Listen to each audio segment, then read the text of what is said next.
아버지가 하는 이야기를 들어보면 우리 동생은 그때도 저한테도 얘기하길 우리 아버지는 간첩인 것 같아. 탈북을 하자는 얘기를 하면 정신 나간 소리 하지 말라고 오히려 저를 꾸짖는 거예요. 최종적으로 너한테 이거는 부탁하는 게 아니라 경고다. 갈래 말래. 너 같이 할 거야 말 거야. 따라오면서 비추겠는 거 탐조동이 그냥 우리 눈빛을 무기가 될 만한 거 그냥 배에서 다 버렸고 그냥 뛰어다니면서 그냥 그 배 안에 유저들과 아이들은 그 배 안에 있었거든요. 멀미도 좀 하던 데다가 그 배기가스가 들어오니까 도 그냥 사람이 그냥 지친 거예요 그냥. 점점 죽이고 나면 점점 가까이 따라오는 것 같고 막 긴박하고 하더라니까. 안녕하세요. 저의 고향은 황해남도 해주시고요. 2023년 5월에 임신 6개월 된 아내와 어머니 그리고 일가족과 함께 목선을 타고 소해바다로 2시간 만에 탈북에 성공했고요. 서울로 이사를 온 거죠. 그리고 현재는 두 딸의 아빠이기도 합니다. 그리고 북한 청년 1혁이라는 유튜브 채널도 운영하고 있고요. 잘 부탁드립니다. 탈북을 하시게 된 계기와 준비 과정에 대해서 이야기해 주실 수 있을까요? 탈북을 하게 된 계기는 사실상 계기라기보다는요. 그러니까 최종적인 계기는 물론 있었는데 저희 그러니까 아버지의 영향으로 시작된 과정이에요, 이게. 그러니까 제가 세상에 태어났을 때부터 저희 아버님께서 한국 TV나 라디오를 그냥 정상적으로 듣고 사신 거예요. 그래서 그냥 저도 자연스럽게 그게 일상생활로 그냥 익숙해져가지고 그렇게 보고 듣고 그렇게 성장했어요. 우리가 살았던 것이 황해남도 해주시가 여기 파주에서 글쎄 뭐 정확치는 않지만 고속도로가 열리면은 뭐 글쎄 얼마 걸릴지 모르겠지만은요. 뭐 1시간 이내일 것 같기도 하고 엄청 가까운 거리긴 해요. 그런 지리적으로 가까운 조건이라서 이 주파수가 엄청 잘 잡혔어요. 채널을 잡아서 한국에서 나오는 TV에 나오는 그 생방송 이런 것도 정상적으로 보고 성장을 한 거예요. 그러니까 뭐 거의 한국인들처럼 보고 살았죠. 뭐 그냥 그렇게 해서 쭉 살았고 살면서 실제로 보니까 뭐 북한 TV가 뭐 엄청 재미없고 또 거짓된 이야기 같고 뭐 많이 어색하고 뭐 이런 걸 많이 평상시 어릴 때부터 느끼고 산 거예요. 그러다 나니까 이게 북한 체제에서 주는 세뇌가 된 게 아니고 한국 TV를 보면서 뭐 아무리 밖에서 위조된 그런 세뇌를 받지만 그게 몸에 침습하지 않았다고 볼 수 있고 또 부모님들로부터 올바른 교양을 받으면서 성장을 한 거예요. 그래서 우리 대한민국은 나의 진짜 모국이 대한민국이라는 그런 마인드가 오히려 확실하게 더 있는 거예요. 그러니까 이게 보면서 뭐 TV를 쭉 보다 보면 이 사람이 가장 그러니까 하는데 중요한 게 이게 콘텐츠잖아요. TV 콘텐츠인데 이거 보면서 뭐 실질적으로 뭐 김일성의 뭐 왜곡된 뭐 빨치산 문제라든가 뭐 6.25도 그렇고 뭐 이런 걸 모든 걸 다 이 부정되고 잘못된 거라는 걸 파악하면서 성장을 한 거예요. 그러다가 성인이 딱 되니까 북한에서 만 17살이면 성인이거든요. 고등학교를 졸업하니까요. 그렇게 되고 나니까 저희 아버지께서 탈북을 해야 된다는 그런 말씀을 처음으로 폭탄선언을 하셨고 그때서부터 탈북 준비를 한 거예요. 탈북 준비를 하는데 작은 아들인 우리 동생한테 아버지가 임무를 맡겨서 우리는 바닷가 쪽에 살지도 않고 내륙에 살던 그런 집이었는데 내 동생을 그러니까 황해남도 강령군으로 파견을 한 거예요.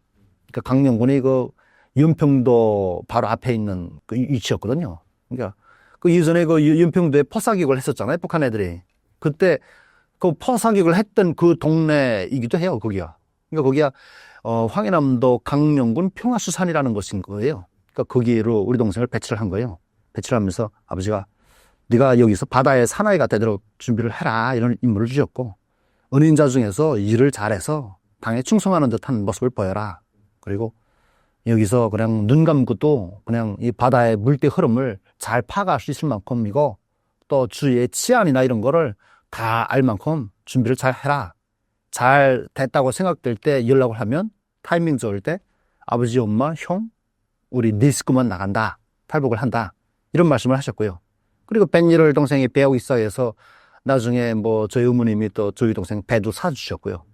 뭐 이런 과정 쭉 거쳐 올라오다가 아무튼 야속하게도 저희 아버님은 돌아가셨어요.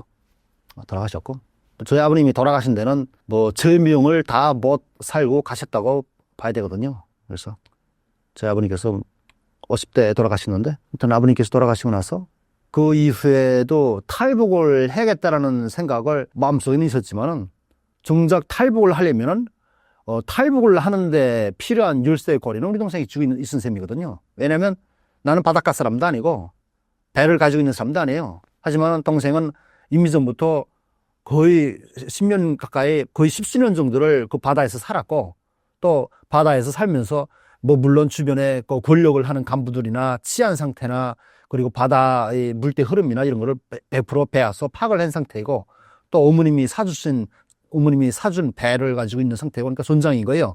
그러니까 이런 상태에선 동생이 협조를 해야만이 탈북을 할 수가 있는 상태인 거예요. 더욱이 한국 TV를 많이 보니까 이미 전에 탈북한 선배들이 삼국을 거쳐서 중국을 통해서 탈북하는 그런 루트는 파악했지만 거기로 가기에는 북한에는 지역간 이동이 금지되어 있는 곳이라서 도와 도 사이를 넘어 다니는 게 엄청 어렵거든요. 통행증이 없이는 안 돼요. 근데 뭐 그렇다고 100%안 된다는 건 아니지만은 내 혼자 몸으로 정말 수기간에 거쳐서 혼자서라도 중국으로 가자면은 뭐 가는 게 영 불가능한 건 아니에요. 검문소만 애들와서 가도 되긴 되니까요. 시간이 걸려서 그렇지. 근데 제가 생각하기에는 가족과 함께 해야 되는데 나 혼자 탈북한다고 이산가족이 되고 싶지 않은 거예요. 그래서 함께 갈 그런 계획을 잡았는데 동생이 협조를 안 하는 거예요. 그러니까 동생은 협조를 안 할 수밖에 없는 게 우리 동생은 솔직히 어렸을 때 중고등학교를 집을 나가서 살은 거예요. 우리 동생은. 또 외국 학원이라는 것을 보내줘가지고 우리나라에는 학원이 방과 후에 가는 게 학원이잖아요. 학교 성격이 아니잖아요. 근데 북한에서는 학원이 학교인 거예요. 그러니까 외국 학원이 중고등학교로 들어가는 거예요. 그러니까 외국 학원에 가서 6년 동안을 나가서 산 거예요. 부모님들의 슬을 떠나서. 그러니까 당에서 주는 체제 선전에 세뇌가 돼버린 거예요. 어릴 때부터 부모님들과 성장하면서 이걸 배우고 살았어야 되는데 그러니까 그렇게 된 데다가 물론 생활비나 먹고 사는 데는 걱정 없이 부모님들의 도구로 살았는데 그러다가 부모님들을 가끔씩 만날 때마다 이 아버지가 하는 이야기를 들어보면 우리 동생은 그때도 저한테도 얘기하길 우리 아버지는 간첩인 것 같아. 남조선에서 임무받은 간첩인 것 같아. 이런 얘기를 서슴없이 했었거든요. 그러니까 동생으로서는 아버지가 많이 의심스러웠다는 생각을 가졌고 먹고 사는 데는 물론 아버지 독이 먹고 사니까 함부로 가서 아버지를 고자질은 안 했지만은 그냥 산 거예요. 살다가 아버지가 임무를 주니까 임무를 받을 때도 알겠습니다 해놓고서는 실적으로는 행동에 옮기지는 않고 그냥 겉으로만 아버지의 말씀을 그냥 받드는 흉내만 낸 거예요. 그러면서 나가 살고 그러는 과정에 저희 아버지가 동생의 심정을 알아버렸고 그리고 엄청 아버지가 그로 인해서 스트레스를 많이 받으셨고 고민하시면서 술로 그냥 곡물은 하나도 안 드시고 술로 그냥 장시간 그렇게 명을 재촉하시다가 그냥 뇌출혈로 돌아가셨고 이런 상황인 거죠. 그리고 나서 그 이후에 저는 동생 만날 때마다 동생이 뭐 집에 이렇게 어머니 뭐 생일 때나 명절 때 올라올 때마다 내가 동생한테 얘기를 해요. 탈북을 하자는 얘기를 하면 정신 나간 소리 하지 말라고 오히려 저를 꾸짖는 거예요. 그리고 동생은 좀 상황이 좀 다른 게 북한에서 간부를 했어요. 이게 손단장이라는 행정간부인 거죠. 뭐 손단장 하면 수하에 여러 명의 그 선장들을 데리고 있는 그런 일이거든요. 그러니까 먹고 사는 데는 걱정이 없었고 또 명예도 가지고 있는 상태라서 굳이 탈북을 해야 될 필요가 없다고 느끼고 산 거예요. 그 와중에 동생은 결혼도 해서 자녀도 둘씩이나 봤고요. 그리고 이렇게 잘 행복하게 살고 있는 상태인 거죠. 그러니까 굳이 탈북할 필요가 없다고 또 생각을 했고 동생하고 만날 때마다 나는 탈북을 주장했고 동생은 오히려 형인 저에게 탈북 소리를 할 때마다 이상한 정신 나간 소리 하지 말라고 저를 꾸짖었고 그러면서 갈등을 좀 수없이 여러 번 많이 했죠. 그러면서 그냥 조용히 그냥 살고 있는 상태이고 당시로서 저는 독립생활을 하면서 금광산에서 그 금을 재련하는 일을 했어요. 그러니까 금광산에서 광석을 채굴 해서 금을 재련해서 금을 판매해서 먹고도 살고 또 직원들 월급도 주고 이런 과정의 생활을 했었거든요. 그러면서 각자의 생활들은 먹고 사는 데는 뭐 만족한 생활을 했지만은 이런 일을 하다 나니까 권력기관에서 뭐 정말 수모도 많이 줬었고 삥도 뜯어가고 이런 과정에서 저도 체제에 대해서 그런 불만감이 많이 올라왔고 뭐 우리 대한민국처럼 공식적으로 뭐 세금이나 가져가면 말도 안 하고 괜찮아요. 이건 세금도 북한에 세금이 없어요. 세금을 내라고 안 하거든요. 세금이라고 안 하고 세금이라고 말은 부르지 않지만 세금보다 더 혹독한 값을 뺏어가니까요. 왜냐면 내가 벌어서 뭐 열에 10의 맞이를 받다면 맞은 번 10 중에 한마디로 권력기관에서 가져가는 게 50%를 공식적으로 가져가는 것만 해도 50%를 가져가요. 가져가고 비공식적으로 뭐 이래저래 삥 뜯어가는 게 그래서 20 정도를 더 가져가거든요. 그러니까 제가 그 열을 벌였다면 3개가 내 거밖에 안 돼요. 그러니까 이런 상황에서 살면서 이 체제에 대한 그런 불만감을 많이 안고 사는 거죠. 그러면서 야, 이래서 우리 아버지가 탈북을 할 생각을 했었구나라는 걸 또 절실히 느끼게 됐고요. 그래서 어느 날부터는 정말 저도 탈북을 꼭 해야 되는 그런 마음이 확실하게 들어앉기 시작한 거죠.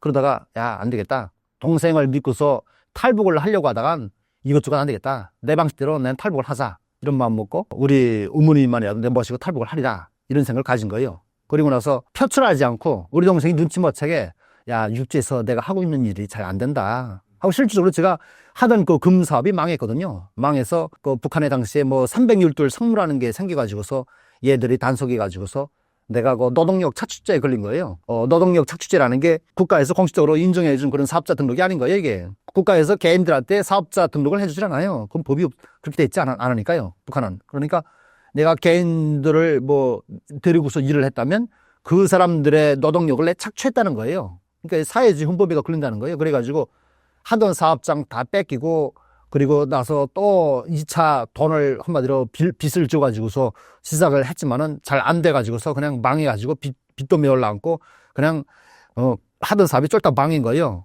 그리고 나서 그다음에 다른 장사로 돈 거예요. 장마당으로 가서 장사를 하겠다 한 거죠. 그러니까 무슨 식품 유통 같은 걸 한 거예요. 그러니까 무슨 뭐 식량이나 뭐 채소나 과일이나 뭐 고기나 뭐 이런 것들을 뭐 식당에 납품도 하고 뭐 이런 일들 같은 거를 한 거예요. 그러면서 장마당 나가서 이렇게 장사를 하는 그런 방식을 돈 거죠. 돌면서 그때서부터 나도 은밀하게 내 탈북을 내 혼자 계획을 주도해서 계획적으로 내가 주도해가지고 어머니라도 데리고서 나만이라도 그러니까 동생은 그냥 배제하고 그냥 탈북할 마음을 못했어요. 먹고서. 근데 그때로서는 제가 탈북할 수 있는 가장 확실한 방법은 여기가 그러니까 바다를 통한 탈북하는 방법이 제일 경로가 가까운 경로라서 가장 위험도 하지만은 가장 가깝기도 하거든요. 그래서 꼭 바다로 나갈 생각만 무조건 공략했거든요. 그러니까 거기 나가려고 하는데 이미 전에 우리 동생은 한 10수년 동안 거기 가서 안정돼서 살고 있는 상태라서 거기 뭐 권력기관 간부들도 다 많이 알고 있는 상태고 그런 상황이라서 내 동생의 도움을 받아야겠다는 생각이 든 거예요. 내 동생한테 가서 나의 마음을 속마음을 표출하지 않고 나 동생아 나 지금 하던 사업도 망했고 동생도 실적으로 아니까 형이 하던 사업이 망했다는 거. 그러니까 내가 지금 경제적으로 어렵다. 나 그래서 그런데 나도 바다 사람이 돼서 바다에서 돈 벌어가지고 나도 먹고 살아야 되겠다. 너처럼 나도 순장도 하고 할 거다. 그러니까 너도 바다로 와서 살 수 있게끔 좀 발을 붙이게 좀 도와다오. 해가지고 동생이 거기 들어가는 수수료니까 공짜로 되는 게 아니거든요. 우리 아버지가 우리 동생 파견할 때도 숱한 댐을 들어가지고 동생을 거기 바닷가에 파견을 했거든요. 거기 가려면은 북한에서 거주이전이 엄청 어려워요. 그러니까 거주이전도 해야 되고 또 노동부에서 파견장도 내려가야 되고 그래가지고 그 직업도 배치해야 되고 이런 게 다 있거든요. 그러니까 이걸 다 돈이 들어가는 거예요. 그러니까 매번 동생한테 만나서 돈을 몇백 달러씩 제가 준 거예요. 줘가지고 동생이 그 수수료라고 하면서 그 일을 도와준 거예요. 해가지고 제가 그 강릉군에 가서 발판에 닦아서 그 자리 잡느라고 제가 그래서 거기에 거주를 옮긴 거예요. 거주 옮기고 그리고 직업 옮기고 그러면서 그러다가 2020년이 거의 됐는데 코로나 터져버리고 만 거예요. 코로나 터지면서 바다 나가서 작업을 할 수가 없는 상황이 된 거죠. 그리고 나서 이 코로나 기간에 그러면서 제가 마지막 원동력인 제 와이프를 만난 거예요. 그래서 정확히 우리 와이프를 처음에 만나서 연애를 시작한 건 2019년에 만나긴 했는데 그러다가 기본적으로 그래서 2020년 그때부터 제 와이프와 동거 생활을 시작했어요. 그러니까 와이프하고 동거 생활을 시작했고 실질적으로 또 내가 탈북하는데 기본적인 뭐 힘을 줬다고 할까? 꼭 이유를 준 것도 우리 와이프를 만나서 달라지긴 했거든요. 그러니까 저는 계획이 북한에서 내가 결혼해서 영원히 함께 살 여자를 만들어서 내가 이 땅에서 발을 붙이고 살면은 벌써 내 자식이 나올 거고 자식이 나오고 내 초자가 있으면은 그만큼 내 탈북하는데 어려질 거다라는 그런 생각을 해가지고 뭐 결혼을 굳이 꿈꿔본 적이 없었어요. 그럴 마음도 없었고 그러다가 그 안에 물론 뭐 여자도 뭐 많이 만나봤고 뭐 솔직히 연애도 뭐 적지 않게 해봤거든요. 그랬었는데 그러면서도 굳이 내가 이 여자와 뭐 꼭 내가 함께 살아야 한다. 뭐 함께 살아서 뭐 탈북도 같이 해야 된다. 이런 마음을 먹었던 적은 한 번도 없었어요. 없었는데 이 여자를 만났는데 지금 이 와이프를 만났는데 이 여자가 그런 이유를 나한테 주는 거예요. 그냥. 근데 이 여자와 꼭 함께 해야겠다라는 그런 사명감 같은 게 막 생기는 거예요. 그래서 그냥 아무튼 이상하게도 뭐 그런 걸 가지고 연분이라고 하는지 모르겠지만 아무튼 그런 마음을 느꼈고 근데 또 이 여자를 만난 게 조건이 좋은 것도 아니에요. 최악의 조건인 거예요. 그러니까 이 여자는 출신 성분이 북한에서 농장원인 거예요. 나는 노동계급이고요. 그러니까 나는 노동자고 이 사람은 농장원인데 마치 뭐 이해하기 쉽게 설명을 하자면은 조선시대 때 평민이 있고 뭐 천민이 있잖아요. 그러니까 마치 천민과 평민 같은 그런 개념인 거예요. 그러니까 제 와이프는 마치 천민과도 같은 그 농장원 출신이고 나는 노동자 출신인데 이제 이 상태에서 결혼을 하고 혼인신고를 하잖아요. 그러면 남편이 나도 똑같이 천민 같은 농장원으로 돼버리고 마는 거예요. 신분이 바뀌어요, 그냥.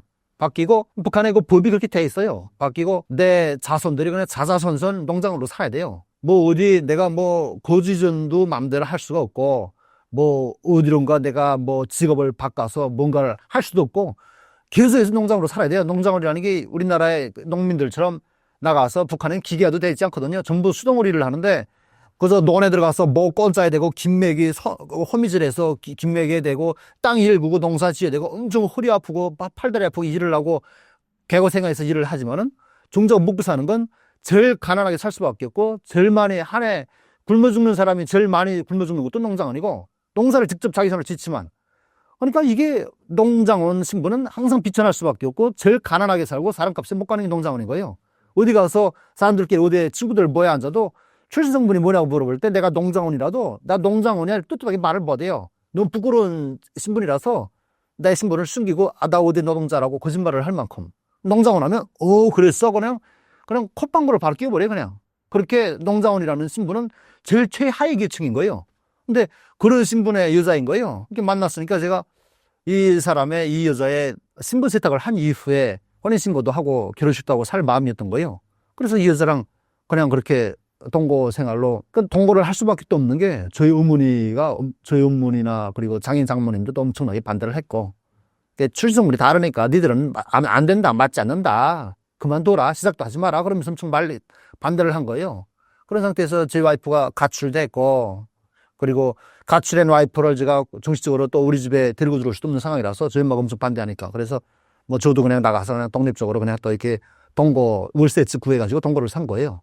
동거 살면서 거의 한 3년 횟수 한 3년 살았거든요. 사는데 북한에서 그 코로나 기간에 3대 악법이라고 하는 그런 법이 3개가 만들어진 게 있어요. 근데 이 3대 악법이 뭐냐면 반동사상문화배급법이라는 게 생겼고, 반동사상문화배급법이라는 건 한국, 미국, 일본 그 콘텐츠를 보거나 듣거나 하다가 족발되면 이 반동사상문화배급법으로 총살을 해요. 공개 총살을 실적으로 했거든요. 그러니까 이거 반동사상문화배급법 하나 만들어지고, 그 다음에 청년교양보장법이라는 게 만들어졌어요. 청년교양보장법으로 인해서 우리가 처벌받게 생긴 거예요. 뭐냐면 혼인신고 안 하고 사실혼 생활로 사는 애들도 거기에 해당되고, 그러니까 20, 30 세대들이 법적 뭔가를 잘못 어기거나 하면 이 청년교양보장법에 또 걸리는 거예요. 그러니까 일을 안 하고 무직을 쳐도 이 법에 걸리고, 또 뭐 사실혼 관계로 살아도 이 법에 걸리고, 뭐 무슨 뭐 좀 이게 거짓말을 하거나 사기죄라고 하잖아요. 사기를 하거나 뭐 이렇게 남의 돈을 뭐 빼먹거나 하는 이런 법도 여기에 해당되는 거예요, 다. 그러니까 그리고 마지막 3번째는 평양문화보호법이라는 게 그런 게 나온 거예요. 그러니까 평양문화보호법이라는 건 뭐 핸드폰 같은 데로 무슨 남한 말투로 된 그런 글을 보내거나 하면은 거기 평양문화보호법에 걸리는 거예요. 그러니까 이렇게 3대 악법이 생겨난 시기거든요, 그때가. 근데 그 중에 하나인 청년교양보장법에 우리가 걸린 거예요. 걸려가지고 3년 동안을 사실혼 관계로 살았다는 이유로 3년 동안 교화를 가야 되는 거예요. 교화소를 가는 거예요. 그러니까 그냥 제가 그냥 완전히 난감해진 거예요. 그러니까 그냥 당시에 우리에게 뒷돈을 받아 먹으면서 커버해주고 도와주던 그 단기간의 간부였는데, 그 사람이 우리 와이프의 신분 세탁도 도와주기를 하고서 거의 문건을 완성화 시켜가고 있는 상태였어요. 그러니까 평양에 가서 그 송이라고 하거든요. 그러니까 군에서 문건을 만들고, 그러니까 리에서 기초문건을 만들고, 군에 가서 또 그 2번째 문건인 서류가 만들어져서 도장들 찍고, 그 다음에 3번째로 또 뭐 도에가 가서 도당에서 만드는 이런 도장을 찍고, 최종적으로 중앙에 올라가서 중앙당에서 뭐 이렇게 찍고 하는 그런 게 거의 완료돼 가고 있는 상태에서 이 방침이 떨어진 거예요. 하니까 그 법이 딱 나오다 나니까 대부분 북한에서는 법이 하나 딱 나오면은 새로운 법이 나왔을 때는 한동안은 그 법에 해당되는 비리는 안 해요. 하다가 걸리면은 죽거든요. 죽어야 되거든요. 그러니까 간부들도 목을 내놓고 싶은 놈들이 없는 거예요. 그러니까 못 하겠다, 못 도와주겠다 하고서 그냥 그 일이 중단돼 버리고 말았어요. 그러니까 이런 상태에서 아직 신분 세탁을 못 했는데 좀 이런 처벌에 지금 걸리게 생긴 거예요. 그러니까 나로서는 혼인신고를 못한 이유가, 나는 단지 그런 거예요. 혼인신고를 해버리면 나까지 농장원이 돼버리고 말면 아예 농장에서 빠져나갈 그런 확률이 없는 거예요. 그렇기 때문에 나는 굳이 혼인신고를 못하고 3년 동안을 사실혼관계로 살았던 건데, 사실혼관계로 사는 애들한테 해당되는 법이 내려다 나니까 거기 걸려버린 거예요, 제가. 근데 3년 동안 교화를 가게 생겼고, 하니까 저를 커버해주고 도와주는 간부한테 뇌물 좀 찔러주고 당장 제가 처벌받는 거는 면한 거예요. 겨우 면하고서 안전하지 않다. 이게 완전한 상태가 아니니까 니들 갈라지기 원칙이고 또 이 지역 이동을 해서 니들 여기서 살지 마라 없어져라. 그래가지고 그때 저희 엄마네 집으로 들어왔어요. 들어왔고 탈북 준비를 그때 한 거예요. 그러니까 탈북 준비가 정확히는 2022년 추석날 밤에 우리 동생이 우리 아버지 묘사에 왔다 가서 밤새도록 저랑 술상을 펴놓고서 술 먹으면서 동생하고 말다툼 끝에 의기투합을 한 계기가 됐는데 그때 우리 동생은 지금 가만 보니까 내가 지금 탈북을 다그치기 위해서 이미 전에 뭐 직업이나 뭐 거주지는 강릉 사람으로 다 만들었는데 근데 제가 배를 살려고 수소문을 하겠다 했거든요. 그러니까 이 코로나 3년이라는 기간 동안에 북한에서 배를 5일 활동을 안 시켰어요. 왜냐하면 이유가 남조선에서 백령도와 연평도에 코로나 환자들을 격리시켜가지고 그 국내에 있는 그 남조선 국내에 있는 코로나 환자들 거기다 전부 다 격리시켰다는 거예요. 백령도와 연평도에다가. 그 이유가 뭐냐면 거기다 격리시켜가지고 코로나 환자들이 사용하는 뭐 생활 쓰레기 같은 걸 바닷가로 그냥 방류시킨다는 거예요. 그래가지고 그 코로나 병균 묻은 그 쓰레기가 밀려 들어와가지고 바닷가에 나가기만 접촉만 했다면 그냥 바로 코로나 옵는다. 그러면 우리나라는 그 코로나에 완전 전염돼서 전멸한다. 그러니까 바다에 나가지 마라. 그래서 오후 활동을 안 시켰거든요. 그러니까 멀쩡히 나가고 있던 오후 활동을 갑자기 딱 중단해가지고서 그냥 이 선창가에 그러니까 정확히 부둣가에 사람들을 출입을 안 시키고 무장을 한 군인들이 보초를 서다하니까 바다에 못 나가서 3년 동안 배 관리를 안 시키니까 배가 목선인데 대부분 목선이 그냥 물 들어오고 배끼리 부딪히고 깨지고 그냥 3년 동안 관리를 안 해서 목선이 다 쏟고 엔진실에 물 다 들어가가지고서 그냥 다 고철이 돼버리고 만 거예요, 엔진도 다. 그러니까 우리 동생이 뚜껑이 열린 상황이 됐던 거예요, 솔직히. 그런 상황도 됐던 데다가 그래서 지금 바다에 작업을 누구도 못 나가고 있는 상태인데 그런 상태에서 형님 내가 지금 배를 살려고 수소문을 하고 있는 거를 눈치챈 거예요. 하다 나니까 우리 동생이 야, 우리 형이 뭔가 수상하다. 어차피 지금 배를 구매했댔자 그 배를 돈도 못 버는 상황인데 굳이 지금 이런 시기에 배를 사는 이유가 뭐냐? 뭔가 있다. 그러니까 우리 동생이 이걸 연결시킬 수밖에 없는 게 예전에 제가 이 나의 거주지정과 직업을 옮기 전만 해도 동생을 만나면 자꾸 탈북하다는 소리를 계속 했었는데 최근에는 안 하고 있지만은 이미 전에 거주니 뭐 직업인이 다 옮겨온 상태인데 이 상태에서 배까지 살려고 하니까 그러면 완벽하게 뭔가 떨어지잖아요. 그러니까 야, 이게 수상하다. 우리 형이 탈북하려는 것 같다라는 의심을 산 거예요. 하고 나서 나한테 따지고 던 거고 그날 밤이 바로 22년 추석날 밤인 거예요. 그러면서 그냥 술상을 펴놓고서 술 많이 먹고 밤새도록 얘기를 나누다가 거의 다음날 아침쯤 돼가지고서 그냥 이게 말이 많아지면 실수하는 법인 거예요. 그러니까 제가 빡쳐가지고 화를 낸 거예요. 야, 임마 어쩔 건데, 나 갈 거다, 이 새끼야. 이렇게 된 거예요. 그러니까 동생하고 엄청 말다툼을 했죠. 그러니까 이딴 걸 내 형이라는 거, 형으로 믿고 내가 지금까지, 이미 전에 뭐 보협에 가서 한마디 해가지고 그냥 콩밥을 먹여도 시원치 않을 판에 그냥 하면서 엄청나게 화를 내더라고요. 그래서 동생하고 막 다툼을 했는데 다툼을 하다가 종단에는 의기투합이 돼버린 거예요. 그러니까 우리 동생도 뭐 어린아이들이 이 교육기관에 가기 전에 세뇌가 시작되는 교육기관에 가기 전에 어릴 때 빨리 탈북을 하겠다는 생각을 했다라는 언급을 했었던 적이 있거든요. 근데 그 이유도 있지만 또한 뭐 이게 이똑저똑 쌓인 그런 원한 때문에 생긴 표출인다고 보거든요, 이게. 그러니까 우리 동생도 이런 문제들, 저런 문제점들 때문에 고민을 하고 있던 상태인데 형인 내가 지금 탈북을 혼자서 계획 주도해서 나갈 마음을 먹다라니까 의기투합이 되기 전에 내가 그런 거예요. 최종적으로 너한테 이거는 부탁하는 게 아니라 경고다. 갈래 말래. 탈북 너 같이 할 거야 말 거야. 너 이미 전에 계속 주주장이 강했는데 안 나가고 여기서 있겠다 하면 있어라. 하지만 후회하지 말아라. 형은 엄마하고 내 와이프 데리고서 탈북할 거야. 탈북해버리고 말면 어차피 탈북자 가문이라는 딱지가 붙는데 형이 탈북했는데 동생이 네가 편안할 리 없다. 그건 네 선택이다. 네 마음대로 해. 하지만 너 보이버 가서 거기서 해. 될 대로 되라는 거야. 너 하면 너 형 잡아놓고 너도 마음이 편할지 모르겠지만 난 나의 주장을 굽히지 않고 끝까지 몰고 갈 거야.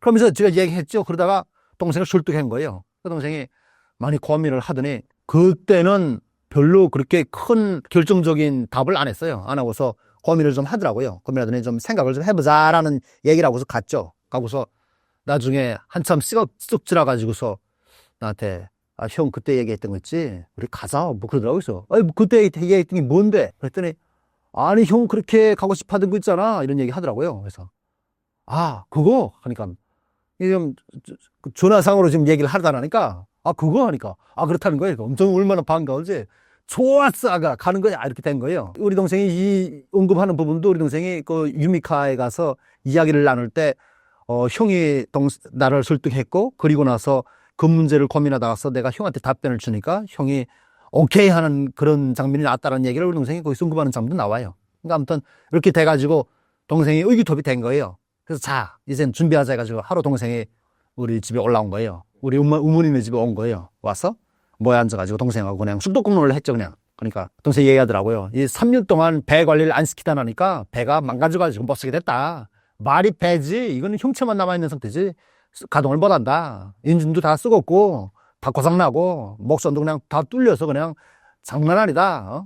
더구나 그 목선을 그냥 관리 안 하고 있는 상태에서 그 안에 그 경비선을 인민군이 땔감이 없으니까 목선을 판자를 다 뜯다가 불 넣고 다 해가지고 걔들 몸 춥고하니까 겨울에 선도 다 째고 하면서 불 넣고 해가지고 뭐 판자도 거의 없다는 거예요.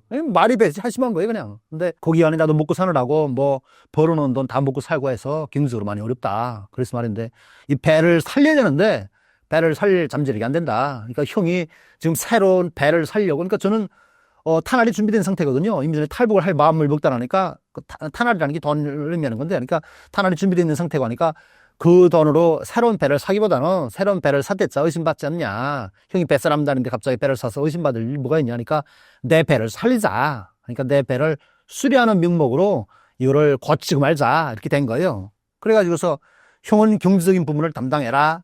나는 배 수리를 한과 동시에 탈북을 하기 위한 루트를 좀 파악해보겠다. 이렇게 된 거예요. 그러니까 동생을 만날 때마다 동생이 하다고 얘기하는 그 금액을 제가 하니까 나도 지금 상태에서는 그 누구도 몰라요. 지금 우리 와이프한테도 비밀인 거예요. 비밀이니까 혼자 뒤에서 하다 나니까 나도 나름대로 이미 전에 내가 하던 사업을 좀 거둬들이고 하니까 이미 전에 돈 빌려줬던 것들도 있고 하니까 그것도 좀 조금 받고 그리고 와이프 몰래 돈을 내가 장사하면서도 이렇게 그러니까 와이프대로 장사하고 난 나대로 장사했었거든요. 그때 당시에. 그러니까 와이프는 그 장마당에 나가서 소매를 하고 나는 도매업을 했었어요. 그러니까 따로 장사를 했었으니까 와이프 몰래 돈을 그냥 내가 따로 빼돌려가지고 동생한테 계속 준 거예요, 그냥. 그러니까 뭐 만나면 뭐 어떤 때는 50만 원 가져가고 어떤 때는 100만 원도 가져가고 어떤 때는 뭐 200만 원도 가져가고 하면서 그 북한 돈으로 계속 돈을 준 거예요. 그럼 동생 그 돈을 가져다가 목재도 사고 뭐 엔진도 사고 뭐 배 위에 그렇게 GPS라는 것도 있어요. 자기네 위치가 어디인지 알려주는 뭐 이런 것도 장비들도 구매해야 되고 그다음에 무기 같은 걸 좀 준비하느라고 그러니까 뭐 예를 들면 이제 추격을 하는 배가 북한 경비정에서 이제 탐조등을 비추면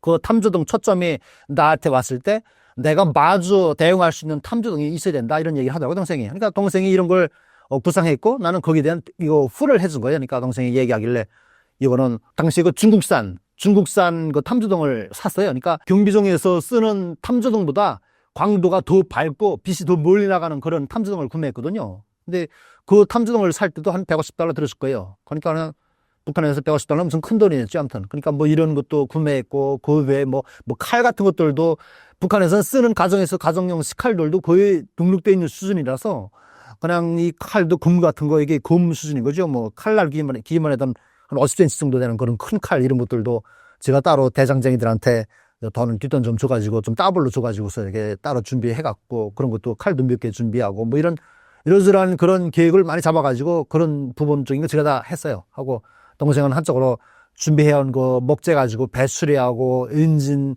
그 제가 돈 준 걸로 사가지고 엔진 또 수리하고 뭐 이러면서 계획을 잡은 거예요. 그러다 와서 아무튼 빡세게 준비 시작을 해가지고 끝나는데 한 6개월 걸렸어요. 6개월 만에 그냥 이게 준비가 확실하게 끝났거든요. 끝나고 나서 그다음엔 탈북을 계획을 잡기 시작한 거죠. 탈북 과정이 순탄치만은 않았다고 들었습니다. 당시에 긴박했던 상황들을 설명해 주실 수 있을까요? 처음으로 이거 진행한 게 그러니까 이미 전에 탈북을 3번 만에 성공을 한 거예요. 그러니까 첫 번째 탈북 준비를 할 때는 지금 중작 다 끝났는데 우리 와이프가 그때 임신했던 상태거든요. 나는 우리 와이프를 꼭 데리고 가려고 마음까지 먹을 뗐고 그래서 나는 우리 동생은 이미 전에 가정이 있으니까 자녀가 2명씩이나 있었고 그러니까 자기네 가정을 포함해서 자기네 뭐 가족을 그러니까 뭐 장모님이나 뭐 처남도 있고 한데 다 데리고 갔다는 거예요. 그러니까 어차피 뭐 자녀가 있고 하니까 뭐 의심할 바 없는 상황이고 뭐 어차피 가족이거니 저는 이렇게 생각했죠. 그래서 거기서는 오케이 했는데 당시에 상황이 좀 다른 게 우리 와이프는 나한테만 우리 와이프인 거지 우리 어머니도 며느리를 인정치 않았던 상태고 그러니까 동거를 하면 살 수밖에 없었던 상황인 거죠.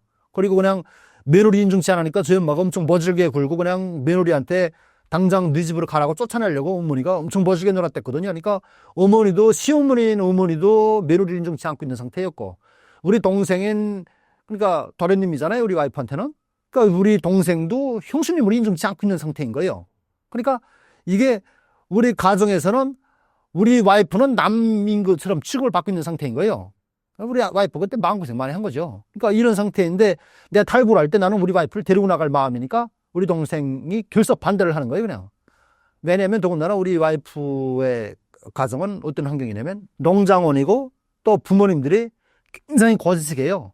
이게 좀 가풍이 좀 음악에 좀 가부장적으로 돼 있고 당에 굉장히 충실한 그런 좀 거짓가 맥혀 있는 그런 상황이었거든요. 그러니까 그렇게 당에 충성하는 충성분자들인데 그런 사람의 딸이 이 정신이 깨있어 얼마나 깨있겠냐. 우리 동생이 그건 거예요. 그거예요. 그러니까 그런 여자한테 이제 탈북 이야기를 했다가 괜히 뭐 이상한 말이 들어가면 우리 가문이 망한다. 그렇기 때문에 형이 말하는 그 여자를 우리 행렬에 합류시킬 수가 없다. 동생은 아예 무조건 반대를 하는 거예요. 그러면서 형이 같이 사는 여자이기 때문에 형을 믿고서 그럴지 모르겠지만은 우리 동생도 얘기하더라고요. 자기가 아는 사람들 중에도 탈북 지도를 하다가 유자 때문에 탈북이 10% 돌아간 상황이 많대요.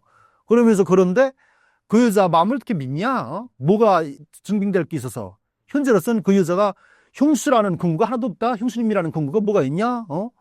혼인신고도 안 됐는 상태고 그렇다고 뭐 애가 있냐?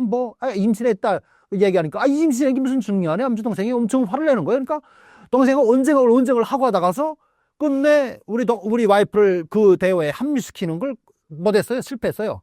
그리고서 조그만 타이밍이 되면서 나간 거예요. 그러니까 이게 우리가 꼭 탈북을 한다라는 마음을 먹고 가기보다는 뭐의 시험이라고 생각하고서 우리는 가는 게 좋겠다. 왜냐면 여차해서 안 되겠다 싶으면 우리는 다시 되돌아와야 되는 상황이기 때문에 이거를 꼭 된다고 생각치는 말자. 동생하고도 처음에 말을 이렇게 하고 시작했거든요. 그러니까 나도 가서 그게 현장에 나갔지만은 당시에 우리 동생이 그러니까 항상 바다 날씨를 들은 거예요, 저는. 그러니까 한국 라디오를 들으면서 한국 라디오를 들을 때 밤 9시 58분에 나오는 2분짜리 그 날씨를 항상 듣는 거예요. 들으면서 제가 그 날씨 듣고 그 날씨 정보를 동생한테 알려주면 동생이 그 날씨 정보에 맞춰서 탈북을 감행했거든요. 그러니까 해상 경보를 항상 노린 거예요. 해상 경보가 들어오면은 NLL 부근에 북한 경비 중에 항상 나와 있어요. 나와서 닷을 놓고 항상 대기하고 있거든요.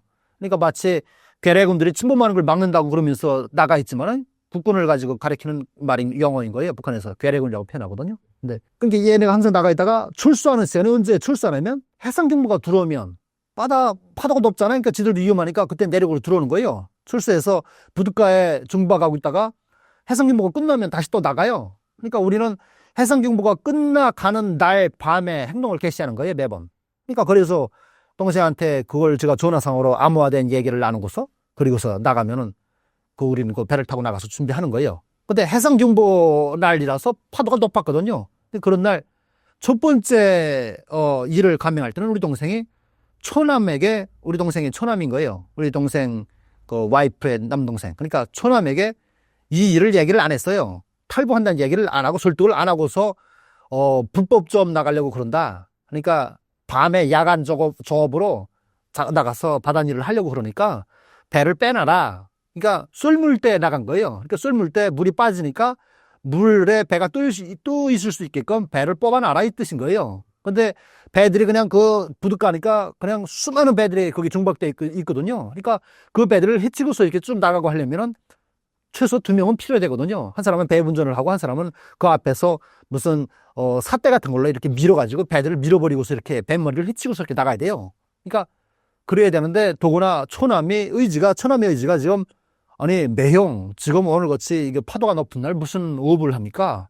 오늘 작은 보대 이렇게 되니까 야 임마 나한테도 생각이 있어. 뭐 어디 섬 뒤에 가면 섬에 가려져서 거기는 파도가 별로 없으니까 거기에 작업하려고 그래. 무조건 뽑아놔 이렇게 되니까 이건 불안한 걸 그냥 무슨 소리인지 모르겠는데 얘는 좀 이런 심중인 거예요. 그러니까 형인 나한테 형 어차피 우리 처남은 탈북하는 거 몰라. 그리고 더군다나 지금 파도가 높기 때문에 작업 나가는 게 위험하다고 생각하니까 제가 지금 갈팡질팡하고 있어. 이런 상태에서 형이 배에 탑승하고 있다가 내가 나하고 약속한 시간에 무조건 형이 배를 뽑아놔야 돼. 그러니까 형은 어차피 나랑 탈북하는 걸 알고 있는 상태이기 때문에 그거를 처남에게 말할 필요가 없지만은 무조건 해야 된다고. 형이 어차피 웃사람이고 하니까 내모라서 걔가 주대 없이 행동하더라도 배를 무조건 뽑아놔야 돼. 이러면서 나 힘을 주고 동생은 그 시간 타이밍에 가족들을 데리고 나고 왔다는 거예요. 가족들을 데리고 배에 나올 테니까 형은 배를 그동안 뽑아놔라. 그럼 배 타고 우리 나간다. 이런 얘기를 한 거예요. 근데 제가 그 처음부터 실패시키려고 마음 먹고 나간 거니까요, 저는. 왜냐면 나는 화가 올라오는 거예요. 동생하고 싸우면서 해결이 안 된 점이 있으니까. 내 와이프를 합류 못 시켰으니까 첫 번째 탈북 계획 때는 우리 어머니만 모시고 나간 거예요. 그 어머니하고 그 우리 또 동생의 가족들 전부 다 있는 거죠. 그리고 집에서 대기하고 있고 시간 되면 데리고 나오려고 우리 동생이 집에 대기하고 있고 나하고 처남은 이미 전에 배를 타고 있어요. 그러니까 그다음에 그러니까 시간이 점점 똑딱똑 되어 오는데 지금 밤 10시만 되면 배를 빼놔야 되거든요. 근데 내가 그 처남 얘하고 얘기해 봤어요. 야, 오늘 작업할 만하냐? 물어봤으니까 얘가 말하길 무슨 작업을 해요. 이 날씨에 작업 죽어도 못합니다. 무슨 소리인지 모르겠어요. 난 매형이 배를 뽑아 놓으라고 해서 뭐 너무 그냥 우리 매형 그냥 욱치듯이 뭐 얘기하니까 그 나이 차이도 좀 많았고 뭐 그냥 애 수준이었거든요. 그러니까 동생이 그냥 야 한마디 하면 그냥 집행하는 그런 상황이었어요. 그러니까 그냥 얘가 그냥 그런 의무를 가지고 입에 그냥 나왔다 들어갔다 불풀 하더라고요. 근데 그러지만은 내가 야 무조건 나가자 했으면 나가야 될 거예요 아마. 그런 상황이 있는데 제가 야 그래 됐어 아 그만둬. 아 미친 또 정신 나간 새끼지. 무슨 오늘 어떤 작업을 하냐 하면 내가 거기 맞장구를 쳤어요. 맞장구를 치면서 그냥 선실에 들어가서 그냥 뱀 훅 닫아버리고선 야 자자 누워버린 거예요. 그때 한 밤 9시쯤 됐는데 누워버린 거예요. 그러니까 괜찮을까요? 매형이 잡아먹으려고 할 것 같은데 야 임마 걱정 마. 야 형 믿어. 형이 다 책임질게. 나 때문에 못했다고 해. 어차피 그럴 거야. 괜찮아. 정신 나간 놈이지. 오늘 같은 날 무슨 작업을 해. 우선 자버리고 만 거예요. 그냥 한참 잠을 자겠는데 그냥 뚝뚝뚝 두드리는 거예요. 뱃물을 그냥. 그러니까 딱 나와보니까 배는 벌써 물이 다 나가서 바닥에 다 버린 거예요. 그냥 배가 참 기울어져서 다 있더라고요. 우리 동생이 너희 잡아먹을 눈빛으로 나를 째려보고 있는 거예요. 그 앞에서 말을 못하고 처남이 있으니까 말을 못하고 형 나 좀 보자 하더니 돌아서 가는 거야. 그러니까 저절 따라가니까 매진 것을 가더니 가자마자 나한테 정신 나간 거 아니야 하면서 그냥 성을 내더라고요. 왜 배를 빼놓으라는데 안 빼놓고만 해 하면서 막 나한테 성을 내면서 그냥 내 어깨쪽을 막 붙잡고서 막 성을 내면 야단을 잡아먹을 것이 그러는 거예요. 그래서 야 임마 오늘 같은 날 무슨 작업을 한다고. 야 우리가 거기 가는 것도 저쪽에 남쪽에 가는 것도 야 좀 살아서 좀 잘 살자고 하는 거지. 야 위험한 거 가다 가서 뭐 야 그런 일을 안 해. 뭐 그 핑계 대지 마. 형이 이유가 따로 있잖아. 내가 볼 줄 알아 하면서 그냥 막 졸래는 거예요. 아니야 임마 너 왜 그래 하면서 그냥 난 그런 이유 없어. 나는 단지 네 처놈한테 물어보니까 위험하다고 하더라. 그래서 안 나간 것뿐이야. 왜 괜찮아 그러면서 그냥 뭐 완전히 미련하게 행동을 했죠. 그러니까 동생이 열받아가지고 아무튼 나한테 성을 펼치라고 그날 숲으로 갔어요. 자신 집에서 첫 번째는 이거 계획 숲으로 간 거예요. 그리고 두 번째 계획 때 그때 가서는 거의 다 온 가족한테 이야기를 해서 온 가족이 다 탈북하는 걸 알고 그때는 떠난 거예요. 두 번째 계획 때부터는. 그러니까 세 번째만에 우리가 성공을 했는데 두 번째는 알고서 배를 타기 시작한 거예요. 근데 이 한 방이 있었거든요. 우리 동생이 그 기간에 그리고 탈북이 10% 돌아가고 첫 번째 탈북이 10% 돌아가고 거기서 시간이 한 20일가량 지나가서 두 번째 시도를 또 했거든요. 근데 20일 동안 가는 동안에 경제적으로 그러니까 나도 와이프 몰래 돈을 빼돌려가지고 동생 배 수리하고 하는데 막 이렇게 지원을 해주고 다 해서 더 이상 돈을 이렇게 융통해볼 만한 정도가 안 돼가지고 거들난 상태였거든요. 거들난 상태고 우리 동생도 뭐 겨우 먹고 사는 상태였기 때문에 뭐 경제가 없었고 그런 상태인데 우리 동생이 큰 돈을 써야 되는 그런 한 방이 꼭 필요하다는 그런 상황이 된 거예요. 그래가지고 야, 형 마지막으로 돈 한 300만 좀 필요한데 돈 300만 좀 어떻게 할 방법이 없을까? 뭐 이런 얘기 하는 거예요. 그러니까 그동안에 우리 어머니한테도 그러니까 나는 우리 와이프 몰래 해야 되는 상황이니까 어머니한테 돈을 끌어내가지고서 그 막 이렇게 동생한테 해줘가지고서 이 동생이 배를 다 건설하고 다 한 거예요. 작업을 하고. 그러니까 우리 어머니도 당시에 그러니까 우리 어머니는 사채업 같은 걸 하면서 살았는데 탈북 계획을 이미 전에 털어나지 않다니까 북한에서는 돈을 사람들이 빌려가는 시기가 항상 개인은행 시스템이에요. 북한에는 개인은행. 그러니까 개인은행처럼 돈을 빌려주는 것이 기본적으로 연초부터 시작해가지고서 늦어서 4월 달까지면은 돈 빌려가는 일이 다 끝나요. 그러니까 북한은 항상 봄철에 돈을 많이 빌려가거든요. 먹고 살기 어렵고 또 사업을 하는 사람들도 그렇고 봄철에 빌려갔다가 연말에 가서 갚는 시스템이 항상 북한은 그렇게 돼 있어요. 그러니까 어려우니까 가지고 있던 돈을 다 빌려줬던 상태라서 돈을 지금 확보가 안 돼 있는 경제적으로 어려운 상황이었고, 그다음에 나 역시도 내가 와이프 몰래 버는 돈을 다 털어미는 상태에서 나도 힘이 없었거든요. 근데 동생이 마지막으로 필요한 게 한 300 정도가 필요한데, 이게 뭐 초소, 그러니까 그 경비 초소인 거죠. 그러니까 초소에서 근무하는 애들하고 관계, 그다음에 거기에 치안을 담당한 그런 간부들과의 관계, 뭐 이런저런 점에서 뭐 뇌물 관계도 그렇고 써야 되는 그런 탄알이 필요했던 것 같아요. 그러니까 거기 한 방이 좀 필요한데 한 300 정도 필요하다. 좀 도와달라. 이거 최고, 이거면 한 방이 된다. 이렇게 된 거예요. 그렇게 됐을 때 내가 할 수 없이 와이프한테 탈북 이야기를, 그러니까 그때는 와이프한테 탈북 이야기를 해가지고 임선에 해가지고 와이프를 지금 설득을 하려고 지금 엄청 멋진 애를 쓰고 있던 상태였어요.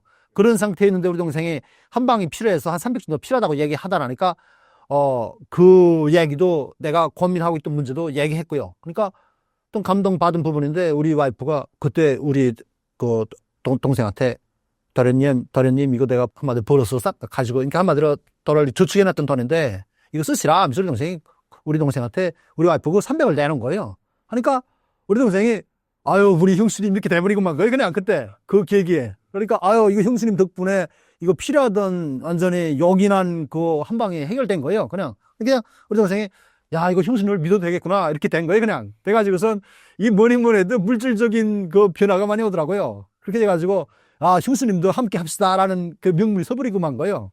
그렇게 해가지고 두 번째부터는 탈북을 할 때 연습을 하는 걸 우리 동생 가족에 우리 와이프도 합류를 하게 된 거예요. 타이밍 좋게 준비를 잘 했지만은 뭐 미역을 그 경비선 다시마를 경비선은 사람 때문에 숲으로 간 게 맞아요. 뭐 이렇게 됐고 뭐 아무튼 그러다가 세 번째 만에 탈북을 성공하게 된 거죠. 그리고 나서 두 번째 할 때 그때도 제가 날씨를 쭉 듣고 나서 비도 오고 항상 우리는 해상 경보와 비가 와야 돼요. 항상 이 타이밍을 노린 거니까 이유가 뭐냐면 해상 경보가 돼야지 경비정이 내륙으로 철수하고 또 비가 와야지 다니는 사람들이 얼마 없기 때문에 남의 눈에 띄울 이유가 그만큼 줄어드는 거고, 또한 비가 올 때는 레이더에 습별이 조금이라도 방해되길 바라서 비가 오는 타이밍을 노린 거예요. 그러니까 이때도 또 두 번째 시도할 때도 비가 오고 해상 경보라기보다는 바다 파도가 물결을 많이 덮을 때 그럴 때였던 것 같아요. 두 번째는. 그래가지고 그때도 한국 라디오를 듣고 정말 한국 라디오가 탈북하는데 많이 도움이 돼요. 정말. 그래가지고서 또 그때도 떠나는데 집에서부터, 그러니까 우리 어머니네 집에서부터 우리 와이프 저 이렇게 살다 가서 그 우리 동생네 집으로 내려와야만이 되는 거니까 항상 올 때는 그냥 그 북한에는 교통편이 안 좋아가지고 뭐 고정적으로 뭐 우리나라처럼 뭐 뮤스에 뭐 어디 뭐 정류장을 지나가는 뭐 버스가 있고 뭐 이렇게 그런 게 없어요. 그런 게 없고 그냥 출발지에서 승객이 많이 탑승하면 떠나고, 승객이 탑승을 안 하고 차가 빈 차잖아요. 안 떠나요. 없어요. 그러니까 비 오는 날 사람이 다닐 리가 없잖아요. 그럼 차가 없는 거예요. 그러니까 이럴 때는 그냥 독차를 쓰려니까 독차를 쓴다는 게 엄청 비싸거든요. 그냥 뭐 택시 그냥 호출해가지고. 그러니까 뭐 북한에서는 뭐 농구방이라고 부르는 차인데 우리나라에 봉고차 같은 개념이에요. 그러니까 봉고차를 제가 그냥 하루 쓸 거 대여 해가지고, 그러니까 하루 쓰는데 들어가는 돈이 그래서 최소한 80달러 정도 들어가는 거예요. 북한에서 뭐 80달러면요, 뭐 엄청난 돈이죠, 뭐. 그냥 80달러 정도 들여가지고서 전화해가지고 그 택시 불러내가지고 택시 타고서 가는 거예요. 그럼 우리 와이프, 저 어머니 이렇게 세 명서 가서 동생네 집에 가면 동생네 집에서 동생네 집에 그 이웃들이 보면 의심살까봐 숨어 있는 거예요, 그냥. 그 뭐 생각 없이 그냥 북한의 문화가 남의 집 이웃들도 그냥 임의로 막 찾아다니는 그런 문화가 있어가지고 그냥 뭐 친한 사람들은 놓고도 안 하고 막 들어와요. 그냥 누구 엄마 그러면서 뭐 붕 열고 막 들어와요. 그냥 그런 사람들이 수시로 들어왔거든요. 그러면 그냥 와다다닥 그냥 뭘 앉아있다가도 와다다닥 일어나가지고 막 벽체 카텐 뒤에 막 숨고 막 이래요. 그냥 정말 사람이 왜 그렇게 사는지. 아무튼 그 숨어있다가 되면 뭐 누구 엄마 와서 뭐 얘기하다가 가버리고 말면 그냥 빨리빨리 또 보내죠. 뭐 그냥 눈치 있게 그냥 보내고 빨리 가면 그러면 다시 후 하고 내려오고 그냥 뭐 정말 그런 동작을 몇 번 했어요. 정말 뭐 뛰어다니면 그냥. 그러다가 그냥 저녁 때가 되니까 또 가족들 같이 뭐 나오느라고 또 그러다가 그러니까 한마디로 배를 탑승하기 위해서 가는 한마디로 외통길인 거예요. 그 위치가 없던 다시마가 생겨났다는 거예요. 다시마가 생겨나서 그 다시마를 북한에 워낙에 도둑놈이 많으니까 그냥 내비두면 밤새도록 그 말르지도 않고 조준놈의 그 다시마가 이렇게 그 땅바닥 이만큼 산더미처럼 무지져 있는데 그거를 다 훔쳐가거든요. 그냥 사람들이 나와서. 그러니까 그걸 지키는 아저씨가 나와 있었던 거예요. 와 했는데 우리 동생이 거기로 가족들을 데리고 지금 일행들을 데리고 나오다가 보니까 그게 있어서 들어갔다 나오고 괜찮을까 해서 기다리고 그러다가 그 물때 타이밍을 놓쳐버린 거예요, 그냥. 그러니까 시간이 딜레이되다 보니까 또 탈북을 못했죠, 그때도. 그래서 실패로 돌아갔고, 그리고서 드디어 세 번째 날 탈북 마지막 날인 거예요, 그냥. 정말 뭐 심경이 네. 아무튼 그 탈북을 위해서 오랜 준비를 많이 했고, 이제는 그냥 온 가족이 벌써 두 번째니까, 첫 번째하고 조금 다른 거예요. 첫 번째는 너무 허둥지둥 많이 했는데, 이제 또 뭐 다 최대로 긴장되어 있는 상태고, 근데 세 번째 날 지금 탈북을 하는데, 탈북을 할 때도 한 번 더, 그러니까 지금 첫 번째, 두 번째, 세 번째 다 배에서 탑승도 못 해봤고, 또 배에서 출발도 못 해보고 그냥 계속 10% 돌아간 거거든, 이게. 근데 세 번째 날은 지금 배 탑승을 하는데, 정말 배에 탑승을 했지만은, 정작 출발하려니까 이게 막 긴장돼서 막 떨리는 거죠, 그냥. 그러니까 엔진 시동은 지금 걸려있는 상태인데 지금 출발을 못하고 지금 통통통통 막 이러고 있는 상태인 거예요, 그냥. 그래가지고 그때 제가 동생한테 좀 힘이 좀 되느라고 그냥 뭐 솔직히 별로 저도 뭐 가진 정도는 별로 없지만은 좀 가오를 잡는 척하고 좀 아주 그냥 그 앞에서 그 뱃물에서 이 대검을 뽑아들고서 야, 다 오라고 그래. 내가 형이 다 맡을 테니까 걱정 마 하면서 이렇게 큰 소리도 많이 치고 했거든요, 그냥. 그러니까 동생이 뭐 나중에 그 방송들에서도 얘기하는 게 가보면 형이 그래도 뭐 이러고 있으니까 나 형만 믿어. 다 덤비라고 그래. 뭐 이러니까 좀 마음의 위로가 되고 힘이 좀 됐었다. 이런 얘기를 하길래 저도 약간 내가 그렇게 되긴 됐어 하고서 약간 좀 가슴 뿌듯한 그런 느낌이 들어 올라오더라고요. 세 번째 날 떠났죠. 떠났는데 우리가 그 강명군 평화수산에서 탈북을 떠나는 게 2023년 5월 6일 날 밤 10시에 떠나서 2시간 만에, 그러니까 12시인 거죠. 2시간 만에, 이게 5월 7일 공시인 거예요. 그때 연평도에 온 거예요. 근데 사실 뭐 30분이면 오는 거리거든요. 그 거리가. 그렇게 먼 거리가 아니에요. 그래, 한 15km 정도밖에 안 되는데, 엄청 가깝죠, 그냥. 15km면 그냥 이 한국인 거예요, 한국 땅인 거예요, 그냥. 그래서, 뭐 30분이면 사실 오는 거리인데, 배니까, 뭐 자동차 같잖아, 배니까 그런 거예요. 30분이면 오는 거리인데, 이게, 리더에 걸리지 않게 하려고 조속주행을 한 거예요. 조속주행으로 그냥 엔진 소리가 어다다닥 나는 게 아니라, 퉁탕, 퉁탕, 퉁탕 이렇게 나면서 조속으로 그냥, 그러니까 성인이 그냥 육지에서 좀 빨리 걸어가는 느낌 정도의 걸음 속도로 이렇게 온 거예요, 그냥. 그러니까 이유가 뭐냐면 천천히 기동하는 물체는 북한에서 리다 그 부대에서 지켜볼 때 이게 바다 위에 표류하는 쓰레기로 보인다는 거예요. 사전 정찰할 때 파악한 내용인 거죠. 그러니까 거기에 근무하는 애들을 매수해서 한마디로 집에서 뭐 술도 주고, 워낙 인민군에 굶고 살고 하니까 배안이 배고프거든요. 그러니까 밥이랑 사주면서 얘들한테 정보를 캐낸 내용인 거예요. 그래가지고 이렇게 하면 우리가 조속주행을 하면 얘들이 우리를 처벌하겠구나. 그렇게 해서 그래서 조속주행을 하게 됐고, 그렇게 해서 뭐 조속주행을 했고, 한참 나오다가 추격도 받았었어요, 정말. 그래서 북한에서 추격을 하는데, 북한 애들이 추격을 하고 있는 상태인데, 보니까 배가 일단은 다 우리가 쏠물 때 나와 있는 상태라서요.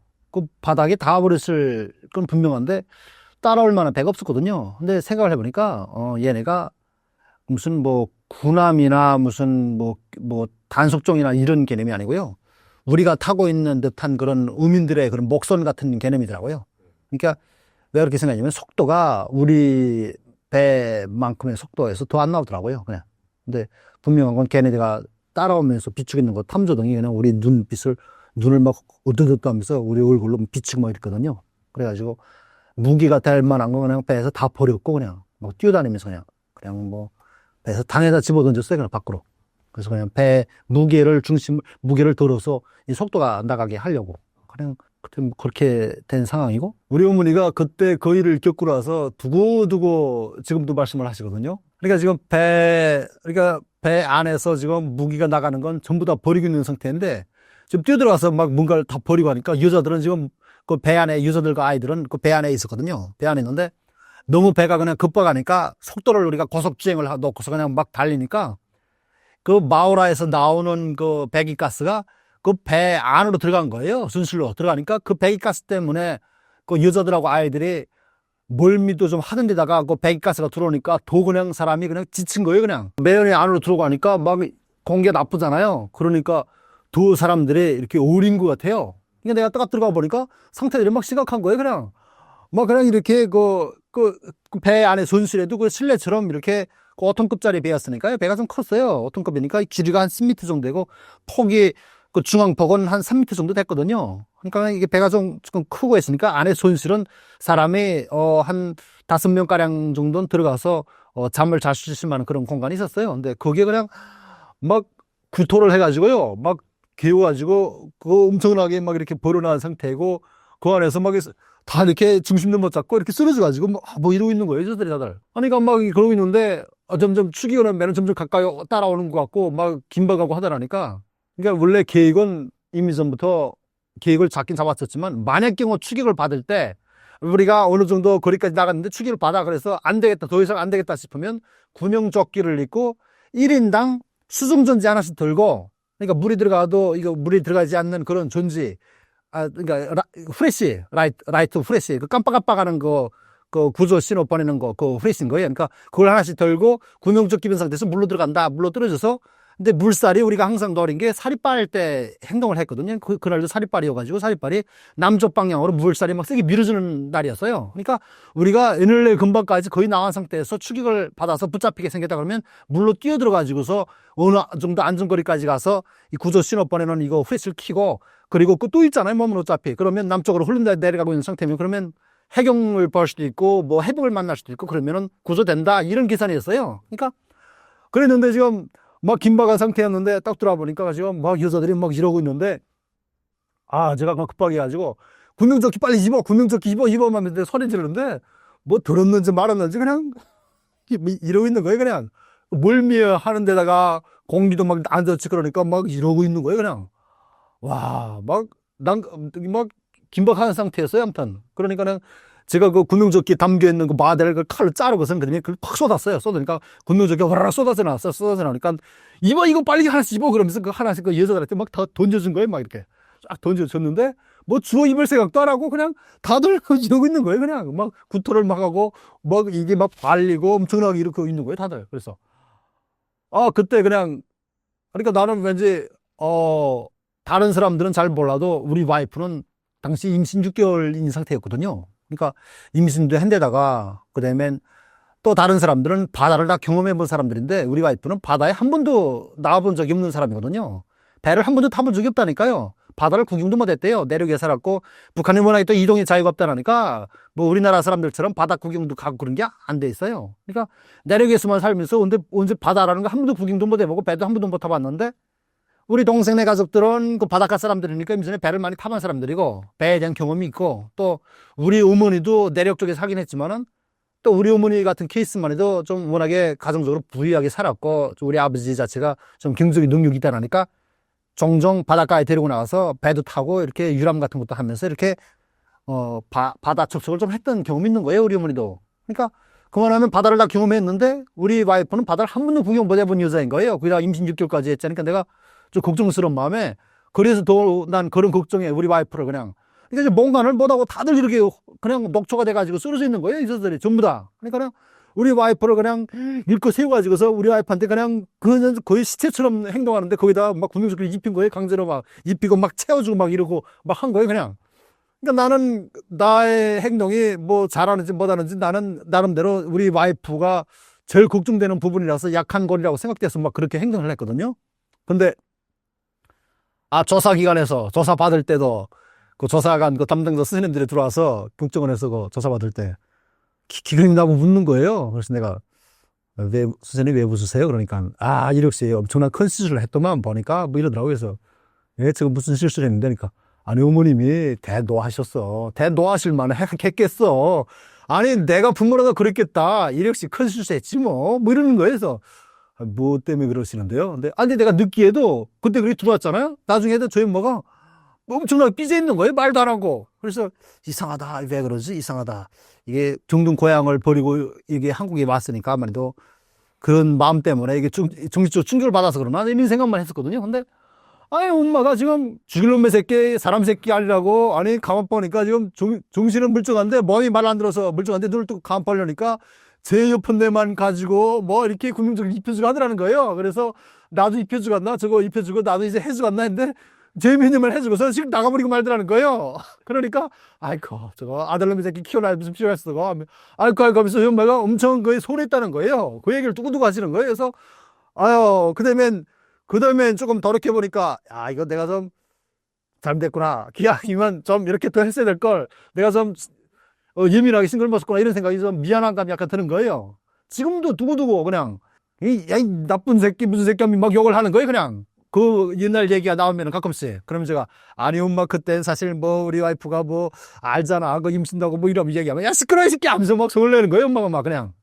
지금도 두고두고 우리 드세요, 어머니가. 그래서 그런 에피소드도 있었고, 또, 그러다가 아무튼 그 상황에서 일레를 바로 넘어서 탈북에 성공한 거죠. 드디어 한국 땅을 밟았을 때의 심경은 어떠셨나요? 처음에 만난 게 해병대를 만난 것 같아요. 제가 특전사로만 생각했는데, 지인분들 말씀하시는 걸 보니까 그 해병대라는 말씀도 하시더라고요. 근데 해병대라고 볼 수 있는 근거가 일단 무기를 이게 휴대한 상태가 소총 한 자루에 그다음에 권총이 두 자루씩 되더라고요. 권총 두 자루씩 되고 이미 장비빨이 엄청나게 죽이는데 와 그냥 멋지더라고요. 아무튼 뭐 키들도 엄청 크고 북한 인민군 대상도 안 돼요. 인민군은 그냥 이 모가지가 손으로 잡아도 이렇게 잡힐 만큼 육량십자 올려가지고 뼈만 되는데 그냥 그냥 이 장비빨 굉장히 죽이지 그냥 이 군장 자체가 기가 막힌 거예요 그냥. 와 그냥 이 체격들도 그래 하나같이 이 아우라고 엄청나더라고요 그냥. 그래서 와 이 우리 대한민국 군군 멋지다 이런 생각 들었고. 그래서 그러니까 그 해병대 그 구조선에 옮겨 타서 그리고 우리가 좀 위성되고 있는 상태에서 그때 처음으로 정말 이젠 해냈구나라는 그런 안도감 때문에 처음으로 생각나서 올라오는 감정이 뭐였냐면 아버지에 대한 그리움. 그러니까 아버지의 유고를 가지고 왔거든요. 그러니까 앞에서 제가 떼놓은 이야기인데 탈북을 할 때 당시 동생하고 같이 아버지 묘에 올라가서 아버지 묘사에 올라가서 아버지 묘를 파묘했거든요. 파묘해서 유고를 내 손으로 직접 골라가지고 그거를 그 연료를 태워가지고서 태운 거예요. 소각을 해가지고서 채 타지 않은 유고를 제가 집에 보관하고 있다가서 가지고 나온 거예요. 그러니까 아버지 유고를 모시고 나가자 이런 생각이 가지게 된 게 아버지가 그토록 탈북을 꿈꾸셨고 탈북에 대한 그런 희망을 자식들한테 심어줬고 또한 자식들이 이 정신적으로 깨어서 살 수밖에 없게끔 만들어주고 가르쳐주고 올바른 교양을 하신 분이 저희 아버님이시거든요. 그래서 아버지가 돌아가셨지만은 돌아가신 아버지 유골이라도 가지고 나가서 한국 땅에 가서 모셔야만이 왠지 아버지께 좀 덜 미안할 것 같은 생각이 자꾸 드는 거예요. 그래가지고 아버지 그 유골을 모시고 나왔는데 솔직히 아버지가 함께 했더라면 얼마나 좋았겠어요. 솔직히 뭐 아버지가 그토록 바랬던 그 일인데 근데 드디어 해냈다는 그런 말에 정말 속으로 아버지께 제가 마치 아버지와 마주 앉아서 얘기하듯이 아버지 드디어 해냈다고 이런 말이 저절로 나오더라고요. 그래서 아버지 생각이 많이 나고 그때 아버지랑 함께 있으면 좋았겠다라는 생각에 약간 눈시울이 좀 떴더라고요. 좀 그런 상황이었고 그리고 아무튼 탈북에 성공해서 왔고 그러면 대한민국에서 조사기관을 거치고 한원을 거쳐서 드디어 우리 서울에 정착을 했습니다. 최근 북한에서 러시아 파견 병사 전사자 추모 화면을 공개한 목적은 무엇일까요? 두 가지 성격을 볼 수가 있어요. 그러니까 그러니까 김정은으로서는 두 가지를 얻어갈 수 있거든요. 그러니까 첫 번째 한 가지는 분명히 우크라이나 러시아 전쟁에 파병된 군대들이잖아요. 그러니까 이 군대들이 그게 파병될 때는 김정은으로서는 그런 거죠. 마치 사회주의와 뭐 자본주의 간의 뭐 전쟁이라는 그런 느낌으로 분석이 되거든요. 그게 북한에서는 뭐 항상 그렇게 주민들을 세뇌화시키고 한 내용이 그거니까요. 그러니까 또 우크라이나는 자본주의면서 우크라이나에 배우는 미군이 있다. 뭐 이런 취지니까요. 그러니까 마치 미국 놈들과 전쟁을 한 듯한 그런 상황을 재현할 수가 있는 거예요. 그러니까 이게 미국 놈들과 우리 그 인민군이 우리 용사들이 나가서 한마디로 전쟁을 함으로써 얻어가는 게 물론 뭐 내부에서 구체적으로 어떤 식으로 뭐 공개를 했는지까지는 제가 정확히는 알 수 없지만은 북한에서는 미국을 그냥 철저히 원수로 여기거든요. 북한 주민들뿐만 아니라 뭐 그냥 모든 사람들 인식이가 그냥 다들 뭐 미국 놈들 때문에 뭐 우리나라가 못 산다. 뭐 우리 북조선이 이렇게 어렵게 사는 건 다 미국 놈들 때문이다. 이런 인식을 항상 갖고 있고 또 미국 놈들을 뭐 정말 지구상에서 몰아내야 한다. 이런 구호가 항상 어디에 가다 납둬서 볼 수 있는 상황이니까요. 그러니까 우크라이나라는 그 나라를 미국 놈들처럼 한 노끌로 둔갑을 시켰을 거예요, 분명히. 하기 때문에 북한 주민들로서의 인식 상태를 끌어오는 감정을 미국 놈들과 결부시켜서 분노 표출을 유발시킬 그런 목적이 가장 크실 분명한 일이고요. 그리고 또한 뭐 김정은이가 그 공식 수상에서 눈물을 흘리고 하는 모습에 대한 거는 자애로운 우보의 모습을 둔갑시키는 상황인 거죠. 그래서 우리 운수님께서는 이렇게 우리 군인들을 아들, 딸처럼 여긴다. 또 자기 친자식이 그렇게 잘못된 것처럼 그렇게 가슴 아파하시는 진짜 자애로운 오보이다라는 그런 모습을 보여서 인정 많은 지도자로 둔갑을 한 거죠. 그러니까 이게 사람들에게는 두 가지의 메시지를 주기 위한 그런 상황이었다 볼 수 있죠. 중국 열병식에서 김정은이 시진핑 푸틴과 대등하게 앉은 장면이 있었는데 북한 주민들은 북중러의 협력 관계가 좋아지는 것을 긍정적으로 생각하나요? 계층에 따라 좀 다른데요. 일단은 뭐 권력 계층과 그리고 일반 계층 중에서도 50% 정도? 그 정도의, 그러니까 정확히는 연령대를 따지자면 부모님 세대까지는 되게 긍정적인 생각이죠. 그러니까 부모들 생각까지는 솔직히 부모님들은 이러거든요. 예전에 옛날에 6, 70년도에 북한이 오히려 남한보다 잘 살았대요. 뭐 제가 그 시절에 겪어보지 못해서 제가 확실히 않지만 부모님들의 이야기를 들어보면 월급도 주고 뭐 배급도 주고 실질적으로 먹고 살게 해주고 그때는 복지도 잘 돼 있었대요. 그래서 이 가난한 사람들을 돌봐주고 하는 그런 정책을 엄청 잘했다는 거예요, 북한에서. 그러니까 그때 시기에 이 사회주의 지상낙원을 진짜 체험했다는 거예요. 그러니까 그때 잘 살았던 그 경험을 잊질 못하고 있는 거예요, 부모님들이. 그래서 우리가 붉은 길을 지금 현재 삶이 어렵다고 해서 붉은 길을 버리면은 우리는 제국주의자들의 노예가 될 수밖에 없고 더 이상 그렇게 행복한 지상낙원을 맛도 못 본다. 이런 의미인 거죠. 그래서 자녀들을 교양도 많이 하긴 하지만 또 그 외에 뭐 나 같은 세대를 포함해서 2030 세대는 북한에서 배급이나 월급이나 이런 걸 구경을 못 해본 세대인 거예요. 그러니까 이 세대들은 지금 현재 처해 있는 경제적 어려움과 북한 체제에서 한마디로 사회주의를 뭐 건설한다는 명분으로 주민들을 수탈하고 하는 그런 문제에 대해서 엄청 깨어있고 민감한 청년들인 거예요. 그래서 이게 기본적인 근본적인 원인은 저 중국이나 뭐 러시아나 이렇게 뭐 사이가 좋았댔자 더 이 체제를 오래도록 끌고 가는 상황밖에 안 된다라는 그런 마인드가 어느 정도 있죠. 그래서 뭐 있어요. 많은 비중을 뭐 그러니까 뭐 그래서 적은 비중을 차지한다고는 볼 수 없지만은 뭐 정확하진 않지만 대부분 젊은 세대와의 또 부모님들 세대와의 의견 차이는 분명히 있다라는 생각이 들고, 그러니까 젊은 세대는 실질적으로 중국과 사이가 좋아지는 거를 별로 원치 않을 수도 있어요. 그렇고 부모님들 세대는 그거를 오히려 긍정적으로 생각할 수 있는 그런 상황인 거죠. 북한 주민들은 러시아 파견에 대한 반감도 가지고 있을까요? 반감이 분명히 있을 겁니다. 그건 분명히 있죠.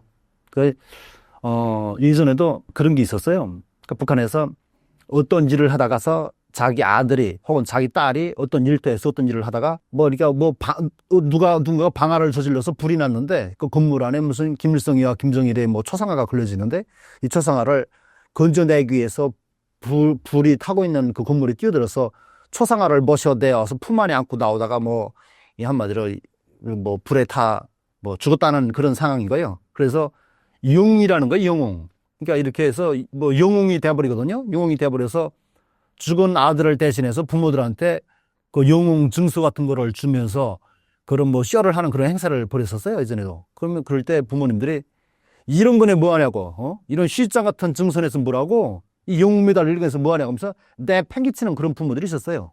그러니까 이게 100% 다는 아니지만은 정확히 밖으로 표출하는 사람이 있고 표출 못하는 사람이 있어요. 근데 표출하는 사람들도 적지 않거든요.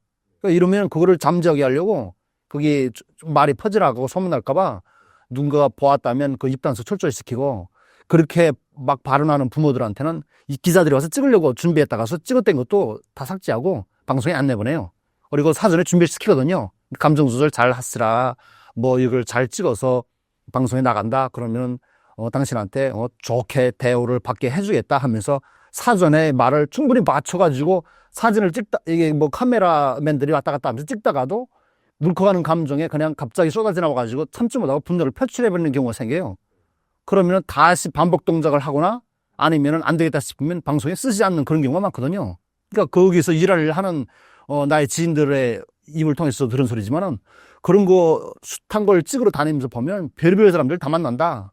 사전에 말을 충분히 맞췄지만은 한창 찍기 시작하고 이렇게 멘트를 줘서 하기 시작하다가 갑자기 분노가 표출돼가지고 그냥 그걸 복복 그 자리에 찢어버리고 내팽개치고 막 땀을 치고 통곡하고 죽은 내 아들 살리라고 울고불고 하는 그런 부모들이 있다는 거예요. 그럴 때는 자기네도 난감해가지고 입단서 시키려고 그러고 다시 설명을 다시 해서 다시 재반복을 하다가도 안 되겠다 싶으면 방송에 안 쓴대요. 근데 그 중에는 말을 잘 듣는 사람도 있대요.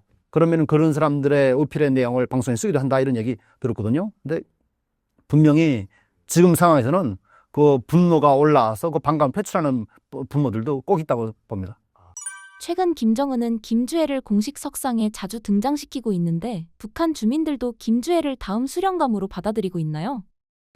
그쵸. 뭐, 받아들이고, 그건 물론이에요, 그건 의심할 바 없는 상황인 거예요. 뭐, 김주애가 공식 석상에 나오는 거에 대해서 제일 처음에 나왔을 때가 한 2019년쯤일 거야, 아마도. 근데 그때쯤에 제 기억에서는 유저잖아. 그러니까 유자라는 데로부터 편견을 전 사람들이 가졌댔거든요 가서 썼는데 가지고 있는 그 인식에 대해서 한 번은 술자석에서 제가 아까 간부들 집에 무슨 생일 같은 거 있어 생일 파티에 제가 축하를 해주려고 좀 뇌물을 좀 준비해가지고 한번 갔었거든요. 근데 간부들하고 술자석에서 얘기를 나누다가 지금 좀 어르신 따님을 함께 대동해서 데리고 나오시는데 우리 원수님께서 근데 앞으로의 조짐이 어떻게 흘러갈 것 같으냐라는 얘기를 그 간부들끼리 서로 주거니 받거니 하는 거예요. 그러니까 어떤 말단 간부가 어떤 그런 이야기를 하니까 조금 높은 간부들 이야기가 야 당에서 개 먹어도 너를 하면 너른 거고 너를 먹어도 소라고 하면 선 거지 무슨 의견이 많아 그런 얘기를 한 거예요. 그러니까 그건 물론입니다. 그건 그런 뜻이 아니고요. 제가 말이 얘기는 하면서 이렇게 말을 막 얼버무리는 상황이 된 거예요. 그러더니 간부들이 그냥 고드름을 피우면서 얘기하는 게 자 봐라 앞으로는 우리나라는 여성의 시대가 꼭 올 거다. 현재 돌아가고 있는 상황만 봐라. 여성들의 지위가 엄청 높아졌다. 예전에야 여자들이 사람값이나 갔냐. 여자들을 50%짜리 인물이라고 50%짜리 값에도 안 간다고 그렇게 비하하는 얘기가 있었는데 지금은 그런 얘기할 때는 큰 변 난다. 당에서 여성 단체들의 과업을 줄 때 보면 엄청난 일을 막 맡긴다. 그걸 볼 때 여자들의 지위가 높아진 거다. 근데 실질적으로 그게 부정할 수 없는 게 지금 현재 북한 주민들은 옛날처럼 무슨 백업을 받거나 월급을 받는 그런 세대가 아닌 거예요.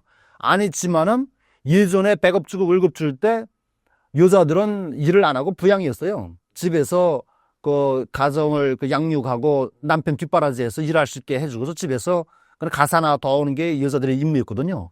그때 백업을 주거나 하면 남자의 백업은 일일치 이거 소비량이 700g을 줬어요. 700g을 주고 여자는 300g을 줬었거든요.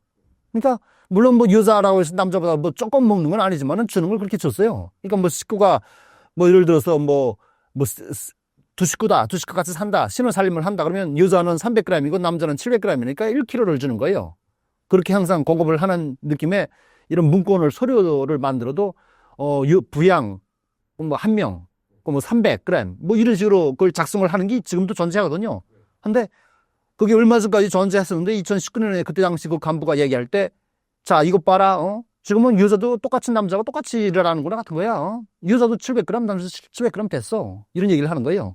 그러니까 이런 상황도 갖고 또한 여자들의 무슨 요맹 단체들 그러니까 뭐 요맹 무슨 여성들의 기관을 이뤄서 하는 그러니까 여성들의 모여서 인원수에 맞게끔 기관 기업소를 만들어준 거예요. 그러니까 여자 인원수가 대부분인 거예요. 그러니까 여맹 기관에서도 뭐 예를 들면 평양시에 뭐 10만 세대 뭐 아파트 건설을 한다 하면은 한 동씩 맡겨주는 거예요. 여자들 단체에다가도 맡겨주면 여자들 단체에서 맡은 건물이 남자들 건물보다 더 빨리 올라가요. 그러니까 이게 뭐 국가에서 뭐 건설 자재를 대주는 게 아니라 개인 세부담을 해서 건설도 하거든요. 그러면 뭐 시멘트 사고 철근 사고 꼴재들 사가지고서 작업 노동하는 인원들 사가지고서 이 건축이 올라가는데 뭐 남자들이 맡은 건물은 그냥 세월 없는 거예요. 몇 달 가도 막 도무지 세월이 없는데 여자들은 그냥 쭉쭉 올라가요. 이게 왜냐면 여자들이 비사회주의 한마디로 장마당을 여자들이 다니면서 돈을 벌거든요. 남자들이 더 시간이 없어요. 그러니까 남자들은 또 시간도 없지만은 또 이게 예전부터 해보질 못해서 머리가 좀 무능해요. 그러니까 남자들도 장사를 하는 사람이 있지만은 아주 극소수고 그거는 정말 아주 특출한 경우고 대부분의 남자들은 나가서 일밖에 모르지 돈을 벌 줄 몰라요. 그러니까 여자들이 돈을 벌거든. 그러니까 지갑을 여자들이 관리하고 여자들이 실질적으로 돈을 관리하다 보니까 자기 손으로 돈을 꺼내가지고서 하고 분가해요. 그럼 어디 나가서 조직기관에서 모이면은 1인당 뭐 시멘트 몇 포대씩 사서 바쳐라. 뭐 철근을 뭐 몇 립방씩 뭐 사서 바쳐라. 뭐 이런 게 있어요. 그러면 남자들은 정작 돈이 없으니까 마누라한테 사바사바 해야만이 돈이 나오는 상황이에요. 그러니까 속도가 없어요. 근데 여자들은 그래서 자기도 자존심 있고 거기에 모여서 나가면은 잘한 사람에 대해서 칭찬도 하고 생활총화하면서 북한은 생활총화 주말마다 그냥 한 주에 한 번씩 꼭꼭 하니까요. 생활총화하면서 누구는 뭐 이번 계획을 잘했다, 누구는 뭘 못했다 하면서 비판도 하고 칭찬도 하고 하니까 자존심 때문에 그냥 자기 주머니 지갑 축축 열어서 낼 거 내서 해요. 그러니까 속도가 쭉쭉 빨라져요. 그만큼. 그러니까 이게 전반적인 사회 흐름이 이렇게 됐거든요. 그러니까 또한 그뿐만 아니라 이 간부들이 지금 숫자석이 이야기하는 게 뭐라고 하냐면 최근에 김정은 원수님의 방침으로 인해서 여성들의 간부 사업을 많이 활발하게 할 때에 대해서 그런 방침을 여러 번 받았는데 여자들 간부를 많이 양성해야 된다. 그만큼 여성들의 지위를 높여야 한다. 그래서 사회적인 전반적으로 볼 때 예전에 간부들 해봤댔자 한 기관에 여자 간부가 많아야 1명, 2명이었어. 근데 지금은 남자가 10명이면 여자도 10명이야. 근데 그렇게 맘먹고 들어가고 있거든요. 또한 그뿐이 아니라 군복무하는 것도 여자는 의무제가 아니었어요. 남자만 의무제였거든요. 근데 여자도 무조건 7년제 의무제. 그러니까 예전에도 7년을 했는데, 그러니까 뭐 연한을 얘기하는 게 아니라 여자들은 자원회사에 나가고 싶으면 나갔고 나가기 싫으면 안 나가도 됐거든요. 그러니까 남자는 무조건 100% 군복무를 했어야 됐고, 근데 여자도 이제는 학교를 졸업하면 사회 떨어지는 사람은 대학교를 간 애들만 떨어지고 그 외에 나머지는 전부 다 그냥 군복무를 해야 돼요. 여자고 남자고. 그러니까 여자들도 의무제로 군복무를 무조건 하게 만들어놨고 입당을 해야 또 간부 사업을 하거든요. 근데 입당 번트라고 하는데 입당 번트라는 게 뭐냐면 올해 여자 입당하는 인원수 몇 명 입당시켜 하는 그런 개수를 떨구는 게 그런 걸 번트라고 불러요. 북한에서. 이 입당 번트 역시도 북한에서는 여자는 그러니까 남자 10명 번트를 떨고 있다면 여자는 5명 떨고 했었어요. 근데 이제는 똑같이 떨군다는 거예요. 인원수가 그냥. 그러니까 여자들이 할 일이 많아졌고 여자들을 사회적으로 이제는 생겨먹은 그런 시스템이라는 거예요. 이런 구조다. 그러니까 여성들을 예전처럼 무시했다가는 큰변 당한다. 때문에 우리 지금 김주혜 동지 나오시잖아. 앞으로는 우리 김주혜 동지가 그 위치에 갈 건 분명한 일이고 니들은 뭐 가타부터 의견 가지고 게 안 된다. 뭐 이런 식으로 설명을 한 거예요. 그러니까 그런 의미가 전혀 아니라고 하면서 이렇게 말 잘못하면 또 정숙 발언이 되니까요. 그러니까 그냥 엄청 그런 느낌으로 이야기를 쭉 분석하는 거 간부들이 이야기 나누는 거 보니까 저는 갈 데 없이 그렇게 되겠구나 라는 걸 느꼈죠. 김주혜가 후계자가 된다면 현재 2인자로 불리는 고모 김여정의 운명은 어떻게 될 것이라고 보시나요? 뭐 우물이 북한에도 이런 말은 있어요. 우물이 맑아야 아랫물이 맑다 이런 게 있거든요. 그러니까 그냥 우리 청년들 세대 속에서는 무섭다 야 뭐 자기네 뭐 고모부도 그냥 뭐 다 숙청해버리고 무섭다 야 하고 뭐 진짜인지는 모르겠지만 뭐 아무튼 고모부가 그렇게 나쁜 마음을 먹었다면야 뭐 숙청돼야지 뭐 그건 맞지 뭐 내가 거기 취해가든 나는 고모부가 진짜 그렇게 못되게 놀았다면 이게 실제로 고모부를 장성택이를 숙청해내고 장성택이가 한 짓에 대한 거를 뭐 진짜 증명할 수는 없지만은 엄청나게 부풀려 가지고서 이런 대역 죄인이기 때문에 숙청한 것처럼 그걸 만들어 버렸거든요. 그러니까 정말 그런 죄를 진 게 맞다면야 뭐 숙청될 만하지 뭐 하지만 고모부인데 그렇게 그냥 죽이기까지 한 건 너무하지 않냐 이런 의미인 거예요. 그냥 뭐 어디로 뭐 유배를 보내는 정도로 그치든가 해야지 그렇게 죽여버리고 말면 그건 너무하지 않냐라는 그런 공포심에 대한 이야기를 친구들하고 나눠본 적도 있었어요. 근데 그걸 볼 때 그게 뭔 소리냐면 그게 아버지의, 그러니까 김주애로서는 아버지가 한 짓이잖아요. 아버지가 한 일을 보면서 뭐 그런 거죠. 우리 아버지도 옛날에 우리 고모부 그러니까 한 고모네 가문을 완전 매장시켜 버렸잖아. 그러면 뭐 아버지도 그랬는데 뭐 나라고 그러지 말란 법이 있어. 이런 그런 불신이 분명히 남아있을 건 분명한 일이라고 생각되고, 또한 북한에서는 실질적으로 권력기관의 실세라고 할 수 있는 게 김여정이가 기본 실세거든요. 그러니까 뭐 김여정이가 들리는 소문에는 이 김정은이보다도 김여정이가 그렇게 머리가 좋대요. 굉장히 총명하고 이 두뇌가 굉장히 사고력이 높다고 하더라고요. 근데 분명히 김여정이도 바보가 아닐 거예요. 언젠가는 어, 우리 고모부와 우리 오빠 간에 벌어졌던 일이 없지 말란 법이 없다라는 그런, 일어나지 말란 법이 없다라는 그런 생각을 분명히 안 할 수 없다고 생각되거든요. 그러니까 경계하게 될 거고, 또한 자식인 또 김주애로서도 그 마인드가 분명히 있을 거라고 생각되고요. 서로 간에 경계하는 마음이 있을 거라고 생각돼요. 그러니까 이 상태에서 사람이 100% 잘만 하고 살 수는 없거든요. 뭐 예를 들면 뭐 오빠 동생 간에는 직접적인 관계니까 어느 정도 뭐 좀 사소한 실수라도 뭐 잊고 넘어갈 수 있는 요소는 있겠지만, 아마도 조카와 이 고모 사이에는 뭔가 또 다를 거예요, 그게. 예. 그래서 분명히 앞으로 그 사이에 금이 갈 건 분명한 일이라고 생각되고요. 좀 불안한 상황이라고 볼 수가 있죠. 네, 분명히 그때 가봐야겠지만, 분명히 그 집안에서는 서로 간에, 그럴 수도 있겠다라는 그런, 주의해야겠다라는 그런 서로 간에 뭐 경계심 같은 거는 꼭 남아있을 거라고 생각됩니다. 아니, 나부터도 그럴 것 같은데요. 뭐, 예를 들어서, 뭐, 우리 집안에서 그런 일이 생겼다면은, 뭐, 우리 부모님 세대, 우리 오빠 세대, 뭐, 우리 아빠 세대에서 이런 일이 생겼다면은, 나 역시도, 나도 잘해야지. 뭐, 이런 생각이 꼭 있을 거라고 생각됩니다. 아마, 그 모든 사람들이 가질 거예요, 아마도 그건. 김정은 건강 이상설은 꾸준히 제기되고 있는데 북한 내부에서도 퍼지는 소문이 있다면 무엇인가요?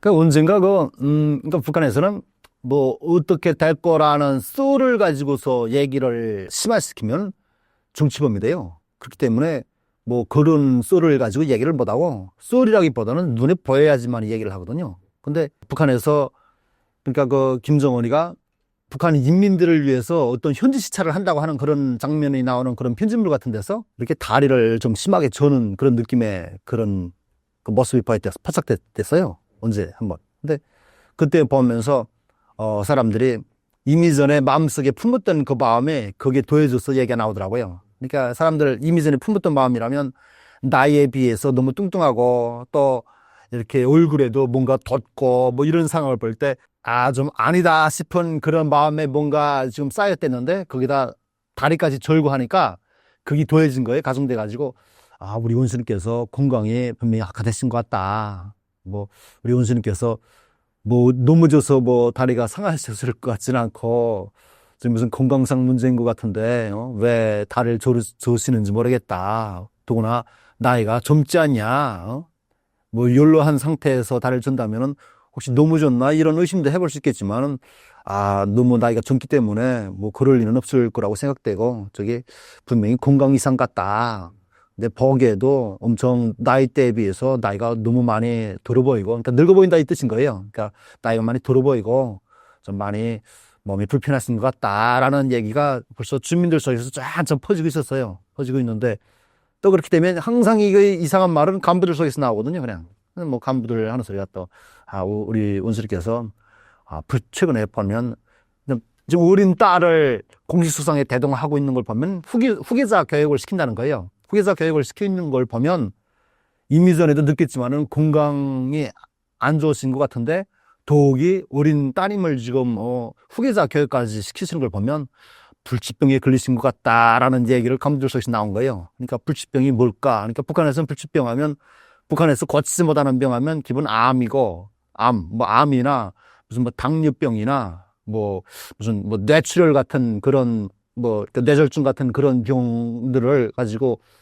불치병이라고 부르거든요. 그러니까 대부분 사람들이 의심을 많이 하는 게 무슨 당뇨병 같은 게 걸렸나? 뭐 이런 의심들, 그런 생각들을 좀 친한 사람들끼리만 수건수건 하는 그런 분위기였죠. 북한에서 어떻게 한류 콘텐츠를 접할 수 있으셨나요? 북한에서 한류 콘텐츠를 접한 게 앞서 말씀드렸지만 저는 태어났을 때부터 저희 아버님의 영향으로 저희 아버님께서는 버셨으니까요. 그러니까 자연스럽게 그냥 뭐 너무 편안하게 입수를 하게끔 한국 콘텐츠를 그냥 본 거예요. 생방송으로 나오는 걸 그냥 본 거죠. 채널이 기본적으로 KBS 1, 2는 기본적으로 나왔고요. 그리고 무슨 SBS나 뭐 그리고 연합뉴스 채널도 나왔고 무슨 뭐 남북의 창 같은 것들도 뭐 평상시 많이 봤었고 한국의 콘텐츠를 볼 때 제일 많이 궁금했던 부분은 선배 탈북민들이 한국에 와서 정착을 해 나가는 모습이 제일 궁금했었고요. 탈북민들을 섭외해서 만드는 다큐멘터리 같은 거 그런 것들도 좀 유심히 많이 봤었던 기억이 나고요. 그렇게 쭉 성장을 하다가 또 어느 순간부터는 또 한국에서 들여보낸 콘텐츠들인 걸로 알고 있는데 USB 같은 걸로도 이 한국 드라마 같은 게 또 많이 또 유행했었어요. 그래서 북한 젊은 세대들, 2030 세대들은 뭐 자연스럽게 한국 콘텐츠를 드라마 같은 거를 이렇게 그 USB를 통해서 많이 봤었고, 그러니까 솔직히 저는 북한의 2030 세대를 한류 세대라고 지칭하고 싶거든요. 이유가 적게나마 단 한 번도 못 본 친구는 없다고 생각되고요. 그러니까 그게 왜 그렇게 네가 저나 이렇게 제가 믿는 이유가 우리 와이프 같은 경우에는 북한에서 그러니까 뭐 대도시에 살았던 사람도 아니고 뭐 북한에도 물론 대도시의 청년들은 엄청나게 깨어 있고 또 뭐 개방적이고 또 뭐 사람들이 뭐 북한식으로 표현하자면 좀 불량스럽다고 할까 그런 청년들이 많죠. 대부분 뭐 색깔 물은 다 들은 상태이고 그런데 그렇기 때문에 그런 청년들은 충분히 뭐 한류 문화에 충분히 적응되어 있다고 봐도 과언이 아닌데 우리 와이프 같은 경우에는 지방 사람이고요. 뭐 지방 시골 여자이고 또한 가풍 자체가 부모님들 자체가 엄청 가부장적이고 자녀 통제를 엄청나게 했고 뭐 무슨 뭐 남녀 문제는 물론이고 또 이상한 뭐 남한 콘텐츠 같은 거를 접할까봐 사전에 부모님들이 엄청나게 통제를 한 걸로 알고 있고 굉장히 고지식하게 막혀있는 그런 가문의 여식이라는 것도 분명한 일인데 그럼에도 불구하고 제가 우리 와이프의 인식을 좀 개선시키려고 이 세뇌 과정을 좀 벗기려고 한마디로 남한의 방식대로 이 남한식의 물을 좀 접하게 하려고 엄청 노력을 한 거죠. 그러니까 이게 한국 뭐 드라마 같은 걸 보여줄 때 앞뒤에서 아무튼 오프닝 같은 거 다 자르고요. 그리고 무슨 내용인지 그러니까 영화 제목이 뭔지 뭐 이런 걸 사전 설명하는 걸 보여주면 좀 이상한 생각이 들을까봐 오프닝을 다 자른 거예요. 편집해서 다 자르고 그 중간 부분 영화만 보여주고 뭐 이렇게 했었는데 어떤 영화는 보다가 영화 줄거리를 아는 거예요. 저 주인공이 이제 어떻게 하고 어떻게 하면 이 내용을 앞서가면 얘기를 하는 거예요. 그러다 보니까 어떻게 이 영화를 봤지? 이 사람이 당신 이거 어디서 본 거야? 하니까 나 누구 친구네 집에 갔다 가서 봤는데 그때 중국 영화인 줄 알고 봤다고 얘기하더라고요. 그러니까 이걸 볼 때 야 북한의 2030 세대가 한류 세대라고 해도 되는 게 뭐 솔직히 엄청 깨어 있고 좀 놀아봤다고 하고 뭐 정말 뭐 소위에서 꿈 좀 씹어본 그런 청년들이 많은데 그런 청년들은 뭐 돈 말해볼 거 없는 상태이고 굉장히 어둡고 착하고 고지식하게 살아난 그런 사람인데도 이게 가능한 거예요, 그게. 그래서 북한의 이 젊은 세대들은 많이 봤냐 적게 봤냐는 문제지 단 한 번도 한류를 접해보지 못한 청년은 없다라는 생각이 확실하게 들었고요. 북한의 2030 세대는 한류 세대라고 지칭하는 게 옳다고 생각됩니다. 한류 콘텐츠를 접하면 정말로 공개 처형이 이루어지나요? 예, 많이 이루어졌죠. 이게 기본적으로는 2020년부터 그 23년 저희가 탈북한 그 기간까지 그때까지 더욱이 많이 공개 처형을 많이 했는데 솔직히 그때는 제가 딱 계산을 해보진 않았었어요. 근데 저도 조사기관에 나와서 조사를 받는 과정에 제가 계산을 할 수밖에 없고 계산을 하다 보니까 느낀 점인데 그래서 석 달에 2번꼴로 총살을 했어요. 그러니까 뭐 내가 황해남도 지역에 살았다면 황해남도 지역에 뭐 이번 달은 뭐 황해남도 벽성군에서 공개 총살을 하고 다음 달은 황해남도 뭐 강령군에서 공개 총살을 하고 또 다음 달은 뭐 황해남도 뭐 재령군에 총살을 하고 이런 식으로 한 거예요. 그러니까 서로 다른 군들이지만은 매 달마다 뭐 이쪽 군에서 총살했대 저쪽 군에서 총살했대 이런 소리가 계속 나온 거예요, 그냥. 내가 눈으로 실제로 목격한 거는 이 코로나 기간만 해도 제가 목격한 게 뭐 최소 한 15회 이상 정도 되고요. 그 정도쯤 되고 그냥 그 기간에 많은 공개 총살을 했어요. 근데 공개 총살을 하는 비중 중에 이제 10명을 총살했다면 10명 중에 5명은 한류 콘텐츠를 보다가 총살되는 인원수인 거예요. 이런 강력한 통제도 북한의 젊은 세대들에게는 잘 통하지 않는다고 들었는데 이전 세대와 어떤 차이가 있는 것인가요? 네, 앞서 말씀드렸듯이 이전 세대래야 부모님들은 북한에 남한보다 잘 살았다고 하는 지상낙원인 한마디로 옛날에 뭐 잘 먹고 잘 살았다고 하죠. 그런 시기를 겪어본 분들이고, 또 지금 그 한류 세대라고 할 수 있는 2030 세대는 부모님들만큼 뭐 배급이나 월급을 받아보지 못하는 세대니까요. 그러니까 주는 건 없고 지금은 그냥 무보수만 시키거든요, 국가에서. 무작정 우리가 옛날처럼 잘 살려면 오늘 고생을 해서 우리가 허리띠를 잘라매고 고생을 해야 우리들은 못 살더라도 우리 후대들이라도 잘 살게 해줘야 한다. 뭐 이런 식으로 그걸 구호를 들고 나가게 하면서 그냥 무보수 노동을 시키고 오히려 노동을 하는 것뿐만 아니라 세부담을 시켜서 주민들한테 착취를 해내고 있거든요. 그러니까 이렇게 지금 사회 체제를 유지하고 있는데, 그러니까 이 세대를 경험하고 있는 지금 우리 젊은 세대들은 부모님들하고 다를 수밖에 없는 거죠. 특별히 좋아하셨거나 주변에서 좋아했던 콘텐츠들은 무엇인가요? 아니, 그게 뭐 저도 보니까 자라면서 보니까 어릴 때부터 성장을 하면서 보니까 뭐 연령대별로 좋아하는 콘텐츠가 좀 다른 것 같긴 하더라고요.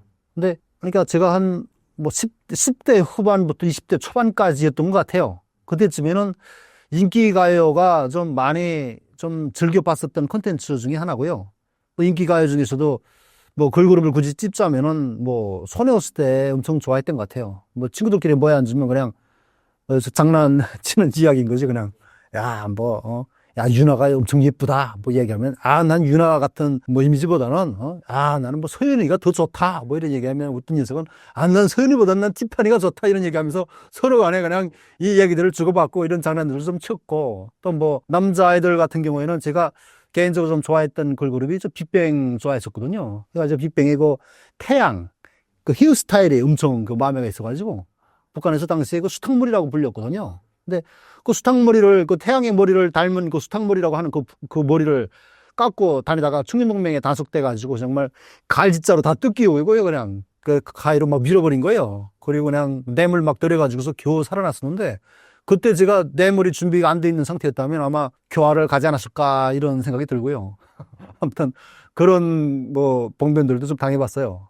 뭐 그래 봤고, 또 뭐 조금 거슬러 올라오면서는 또 어느 순간부터는 또 뭐 개콘이 좀 좋더라고요 또. 그러니까 뭐 그거 보면서 또 많이 웃었댔고, 뭐 그 시간이 오기를 막 기다리고 그 나오는 시간만 되면 그냥 만살 지쳐놓고 막 들여다보면서 엄청 배꼽 잡고 웃었댔고. 우리 동생은 북한에서 외국 학원에 다녔지만은 그때 당시 볼 때 잉글리시 카페라는 그런 프로가 있었던 것 같아요. 그래가지고 잉글리시 카페 그거를 우리 동생이 보면서 그 TV에서 나오는 그 영어 발음 그걸 보면서 자습을 많이 하고 하더라고요. 그런 것도 지금 먹게 했고, 저는 뭐 개별적으로 그렇게 북한에서 공부를 잘하지 못했거든요. 저는. 그래서 영어를 제가 뭐 배우려고 노력을 해보지는 않았는데, 우리 동생은 엄청 공부하는 열성이 좋아가지고 그 잉글리시 카페를 보면서 공부도 따라 배우고 했었던 기억이 있어요. 네.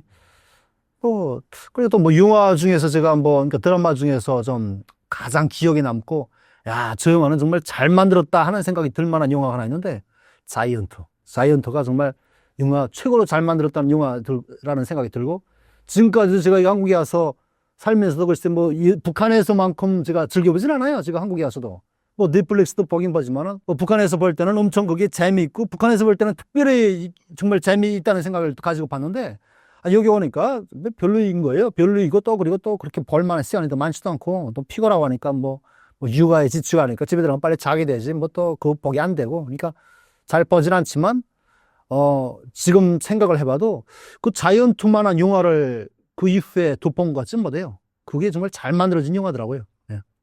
다른 세대가 좋아하는 콘텐츠는 무엇인가요? 하나만 뭐.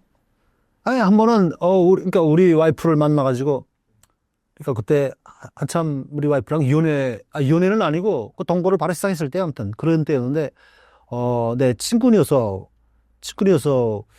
생일 파티였었는지 무슨 일이었던 것 같아요. 근데 아무튼 그 친구들 모임을 가지는데 그게 우리 와이프 데리고 같이 갔거든요. 갔다 와서 그냥 거기서 이게 뭐 북한은 뭐 노래방이라는 개념이 뭐 그렇게 뭐 밖에서 하는 그런 개념보다는 노래방을 가정집에서 대부분 잘 해요.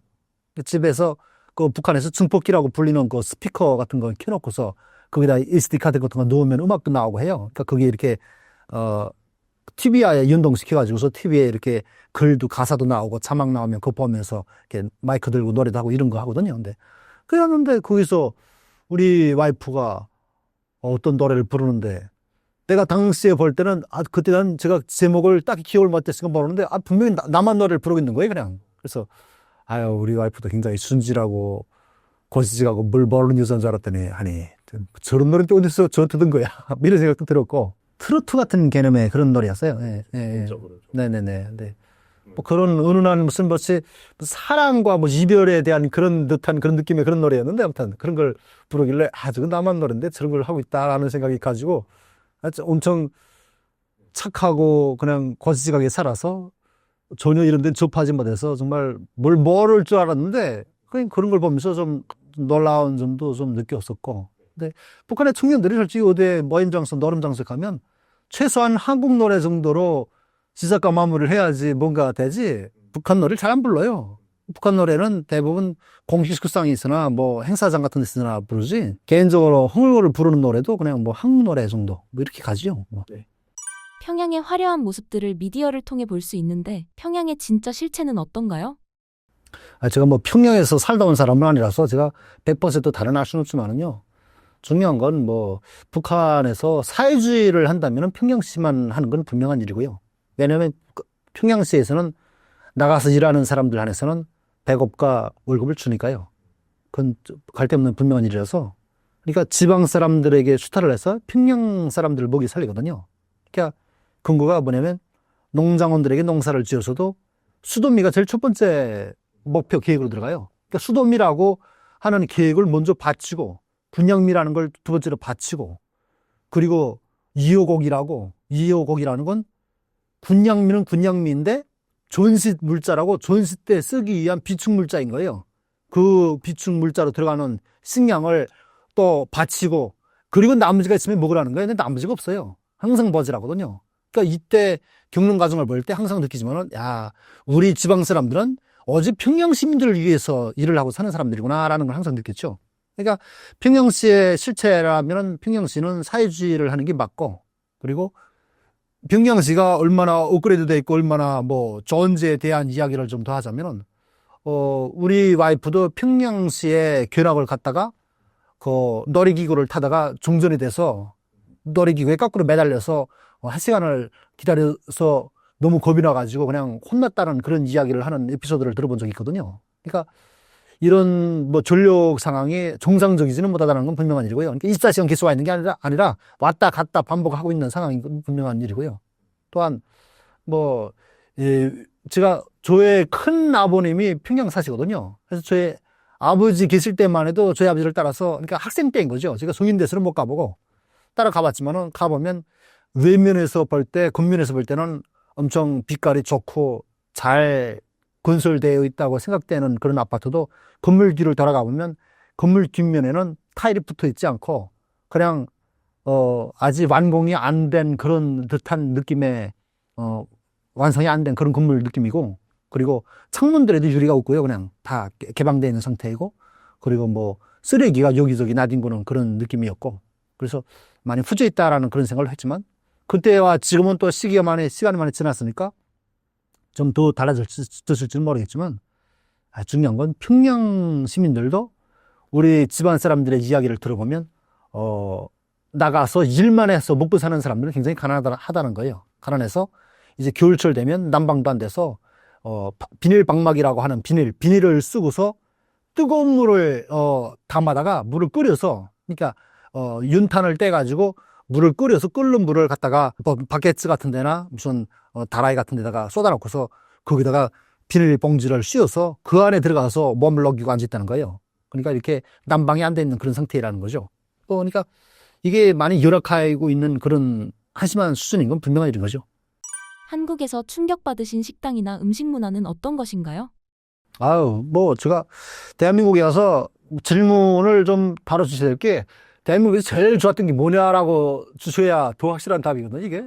그러니까 저는 대한민국에서 솔직히 제가 대한민국에서 제일 가장 느끼는 건 한마디로 식품에 대한 정확히 먹을 거에 대한 먹방이 난 제일 최고로 좋거든요, 최고로 좋은 게 먹는 거예요, 전. 그러니까 누가 뭐 지인들이 어디 놀러 가자 뭐 이런 얘기를 해도 널로 가는 것도 중요하지만 널로 가서 구경하는 맛보다는 가서 정말 맛집이 들어가서 먹었는데 맛있었어 하면은 가서 잘 놀란 기분인 거예요. 근데 어디에 놀러 갔는데 음식 특별히 못하는 데가 있어요. 그래서 잘못 들어가서 먹었는데 맛없잖아요. 그러면 기분이 별로인 거예요. 근데 그런 경우는 별로 없고요. 기본적으로는 먹을 게 많은 게 제일 좋아요. 그러니까 뭐 저도 북한에서 먹을 만큼 먹다 온 건 맞는데 뭐 굶어서 살다 오진 않았어요. 그렇지만 북한에는 먹는 게 제한되어 있거든요. 먹을 게. 뭐 단편 실례로 저도 북한에서 한국에 와서 제가 취미가 개인적으로 있어서 요리 학원에 다니면서 요리도 배우고 했거든요. 근데 요리를 배우면서도 느껴봤지만 단편한 실례로 계란 하나를 가지고도 계란에서 할 수 있는 요리가 막 수십 가지가 되는 거예요. 그냥 엄청나게. 북한에서는 계란 하나 가지고 요리하면은 삶은 계란 아니면 계란 후라이 그게 다거든요. 없어요. 계란으로 만드는 천 자체가. 그러니까 그 종류 자체가. 계란으로 만든 그런 요리도 엄청나게 다양하게 많은 거예요. 한국엔. 그러니까 그만큼 뭐뿐만 아니라 전부 다 그냥 이 요리가 다양성이 많고 그게 왜 그런 거 같냐면 보면 한국에는 이게 뭐 중식, 한식, 양식을 다 받아들였잖아요. 그래서 음식도 많이 발달하고 많이 발전했을 거라고 보고요. 북한에는 이게 완전히 이 협소적이고 이 제한적이니까 그게 발전할 수가 없다고 또 생각됐고 나는 북한에서도 한국 이 콘텐츠를 볼 때 제일 부럽고 정말 멋지게 나도 모르게 감탄사가 막 저절로 나오고 하면서 봤던 내용들이 한국 콘텐츠들 중에 보면 뭐 옛날에 나왔던 콘텐츠들인데 내가 어릴 때 봤던 내용들인데 무슨 뭐 와인 멋진 세상이라는 것도 있었어요. 주말에만 나오더라고요. 네. 와인 멋진 세상이라는 것도 있었고 VJ 특공대라는 거, 네, 뭐 그런 것도 있었고 아무튼 무슨 식객과 관련돼 있는 뭐 그런 음식과 관련돼 있는 뭐 예를 들면 무슨 한국인의 밥상 같은 것도 좀 나오고 근데 한국인의 밥상은 조금 별로예요. 왜 별로냐면 요새는 리액션이 별로 없어요. 근데 VJ 특공대나 와인 멋진 세상 같은 데서 나오는 그 음식들은 먹방 하는 사람들이 그냥 리액션을 굉장히 하면서 막 냠냠냠 하면서 이렇게 맛있게 먹는 거예요. 그러니까 그냥 그걸 보면서 엄청 부러운 거예요. 그게 그냥 와 저놈들 저거 야 그러니까 그 당시에 제가 북한에 살고 있을 당시에 내가 느낀 소감을 그대로 표현하면 남조선아 새끼들은 별의별 희귀한 음식들을 다 먹으면서 그냥 엄청 맛있게 흉내를 내고 자빠졌네. 아주 그냥 야 부럽다. 나 죽기 전에 저기 가서 저런 음식들 나도 시커 먹으면서 좀 감상 좀 해보고서 죽어보겠나 이거 이런 상상을 좀 많이 했었던 거예요. 그냥 그런 거 볼 때 그냥 저절로 보면서 그냥 군침이 꾹꾹 넘어가는 거예요. 그냥 그랬는데 제가 한국에 와서 먹방을 제가 저도 유튜브를 하고 있지만 먹방 유튜브도 좀 몇 번 해봤어요. 근데 그냥 조회수가 또 먹방 유튜브가 조회수가 더 많이 나오는 거예요. 그냥 그러니까 내가 북한 이야기를 앉아서 계속 하기보다는 물론 북한 이야기도 하지만은 먹방을 하면서 자 북한 음식과 한국 음식의 비교를 하면서 먹방을 하면서 내가 먹잖아요. 제가 먹으면 또 맛있게 먹어요. 그러니까 저는 말로 하는 행동을 하는 리액션은 잘 못하지만은 먹을 때 하는 리액션도 잘하는 것 같아요. 제가 그거 보면 제가 먹잖아요. 그러면 조회수가 막 팍팍 나오더라고요. 그냥 그걸 보면서 야 이거 먹방이 정말 좋다. 예? 우리나라에서 제일 좋은 게 먹을 거인데 오히려 탈북을 지금도 북한에서 탈북을 할 생각을 품고 있는데 뭔가 망설이고 있는 사람들이 있다면 그런 사람들한테 이것만 보여주면 다 탈북할 수 있다. 먹방인 거예요. 먹방만 보여주면 그냥 바로 탈북이에요. 그냥. 탈북을 설득하기 위해서는 어떤 먹방이 효과적일까요? 이런 거죠. 기본적으로는 먹방 중에서도 뭐 물론 뭐 다른 것들도 다 북한에도 이런 요리를 만들질 못해서 그렇지 이런 재료는 있긴 하거든요. 재료는 있지만 또 뭐 풍부하지 못하니까 눅눅히 쓸 수가 없으니까 못하는 것도 있죠. 근데 북한에는 하고 싶어도 할 수 없는 먹방이 있는 거예요. 뭐냐면 소고기 먹방. 이런 건 없어요. 북한에. 그러니까 북한에는 일반 주민들은 세상에 태어나서 죽을 때까지 소고기를 구경도 못 해보고 죽는 사람이 대부분이에요. 왜냐하면 북한에는 소를 인명과 연결시켜서 소고기를 먹는 거는 마치 인육을 먹은 것처럼 그렇게 엄청난 처벌을 받아요. 막 공개 총살하고 막 소고기 한 근 먹고서 총살된 사람이 엄청 많아요. 교화 간 사람 엄청 많고. 그러니까 북한의 소가 농사를 짓는데 기동수단으로 쓰거든요. 그러니까 워낙에 이 가난한 나라니까 운반하는 기재로도 소달구지를 이용해서 소로 뭔가를 나르기도 하고 또 논이나 밭을 가는 것도 소로 갈기도 하고 그러니까 이 기계가 안 돼 있으니까 소로 모든 걸 해야 하는데 소 마리수가 엄청 부족하거든요. 그러니까 농사 짓는 제철에 심어야 되는 작물을 밭을 못 갈아서 논을 못 갈아서 제대로 못 심어요. 그런 상황인 거예요. 하다 보니까 소를 엄청나게 귀하게 봐요. 그러니까 소고기를 먹을 수가 없는 거예요. 그래서 그냥 소고기를 아예 못 먹게 그런 법 규제를 만들어 놓다니까 북한 주민들은 소고기를 구경도 못 해보고 죽어요. 뭐 그렇다고 100% 해당되는 건 아니고 권력계층들은 물론 먹고 푼 거 다 먹고 하고 푼 거 다 하지만 일반 평민들이 안 되는 거예요. 그러니까 평민들 중에서도 뭐 저같이 뭐 장사를 좀 해서 돈을 좀 많이 벌어보고 만져본 사람들은 비싸도 사 먹거든요. 소고기가 있긴 있어요. 있는데 하늘과 땅 차이의 가격 격차인 거예요. 돼지고기, 그러니까 북한에서 돼지고기 삼겹살 1kg에 그러니까 일반 고기는 좀 못한 고기인 거예요. 그러니까 뭐 좀 맛없는 부위의 고기는 제가 있을 때 당시에 14,000원 했고, 그리고 좀 맛있는 고기 부위는 16,000원, 18,000원까지 했어요. 근데 소고기는 맛없는 고기가 6만 원, 맛 있는 고기는 8만 원 이렇게. 그러니까 가격 차이가 엄청난 차이인 거죠. 돼지고기하고 볼 때. 이렇게는 있었거든요. 근데 뭐 그냥 뭐 식당 가서 한번 사 먹으려면 정말 뭐 북한에서야 뭐 국가에서 주는 월급 자체가 1인 월급이 월 3,000원인 정도인데 아니 그걸 뭐 8, 9만 원씩 하는 그런 소고기를 가서 축축 사 먹을 정도가 안 되는 거죠. 그러니까 대부분의 주민들은 소고기를 구경도 못 해보고 주는 사람이 많으니까 그만큼 제가 여기서 얘기할 수 있다면 소고기를 먹는 그런 소고기에 대한 요리 습격을 보여준다면 저기 가능할까라는 그런 의문도 들겠지만은 아마도 절병 갈 수 있는 방법일 거라고 봅니다. 그게. 유튜브를 시작하게 된 계기는 무엇인가요? 저 유튜브를 처음에 시작할 때는 그랬던 거예요. 그러니까 저도 북한에서 살아봤지만 저는 태어나서 어렸을 때부터 아버님으로부터 보는 이 한국 콘텐츠를 계속 보고 살았으니까 여기에 대한 뭐 멀미나 한마디로 장벽이 별로 없었는데 나의 친구들 같은 경우에 보면 이 친구들이 USB 같은 거를 봤을 때 또 한국 드라마 같은 거 보고 할 때 이게 뭔가 보여주기 식으로 한국에서 꾸며낸 일 같이 많이 그걸 느끼는 표현을 하더라고요.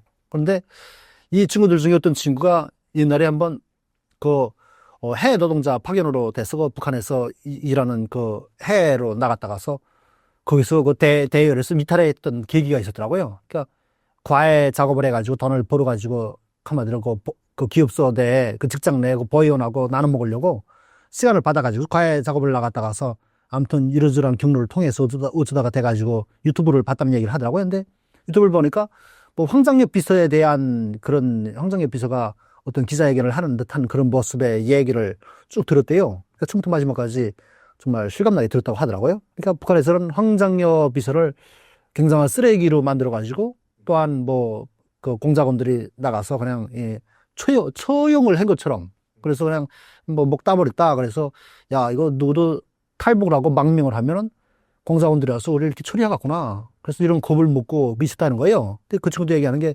그랬는데 그걸 보니까 물정이 자기 활동하고 있는 상태였다라는 얘기를 하고 뭐 사실상 뭐 황장엽 비서가 뭐 지병으로 돌아가셨지 뭐 그렇다고 뭐 북한 공작원들이 와서 뭐 처리해서 준 게 아니잖아요. 근데 거기서는 그렇게 얘기했으니까 그런 줄 알고 있는 상태였고. 근데 이런 걸 얘기하면서 유튜브라는 걸 보면서 유튜브에서 나오는 얘기들을 엄청 좀 신빙성 있게 얘기를 하는 거예요. 친구애가. 그래서 내가 그걸 보면서 이 사람들이 대부분 그러니까 나도 지금의 여기 한국에 와서야 그때 일을 생각할 수 있지만 보면 유튜버는 개인 유튜버라 그런지 유튜브에서 나오는 걸 좀 많이 믿는 듯한 그런 느낌이었던 거예요.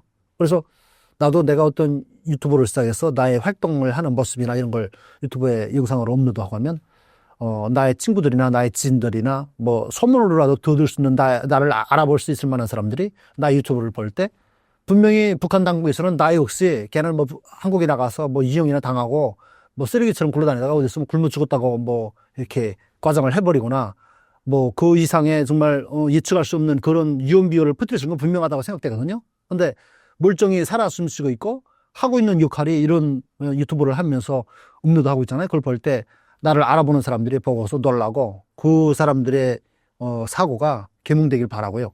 그래서 그런 마음에 사실 유튜브를 뭐 조회수 같은 데는 개념을 안 두고 그래서 무작정 시작을 했댔거든요. 근데 하면서 보니까 또 은근히 또 중독성 있는 게 좀 재미도 있더라고요. 그래서 좀 뭐 그렇게 쭉 정주행을 하게 됐고요. 예. 그렇게 됐습니다. 됐고. 신사임당 시청자분들을 위한 한마디 부탁드릴게요. 지금까지 재미없는 제 이야기 끝까지 들어주셔서 감사합니다. 그리고 제 채널에도 놀러와 주세요. 북한 청년 1역이라고 하고요. 좋아요도 좀 많이 해주세요. 감사합니다.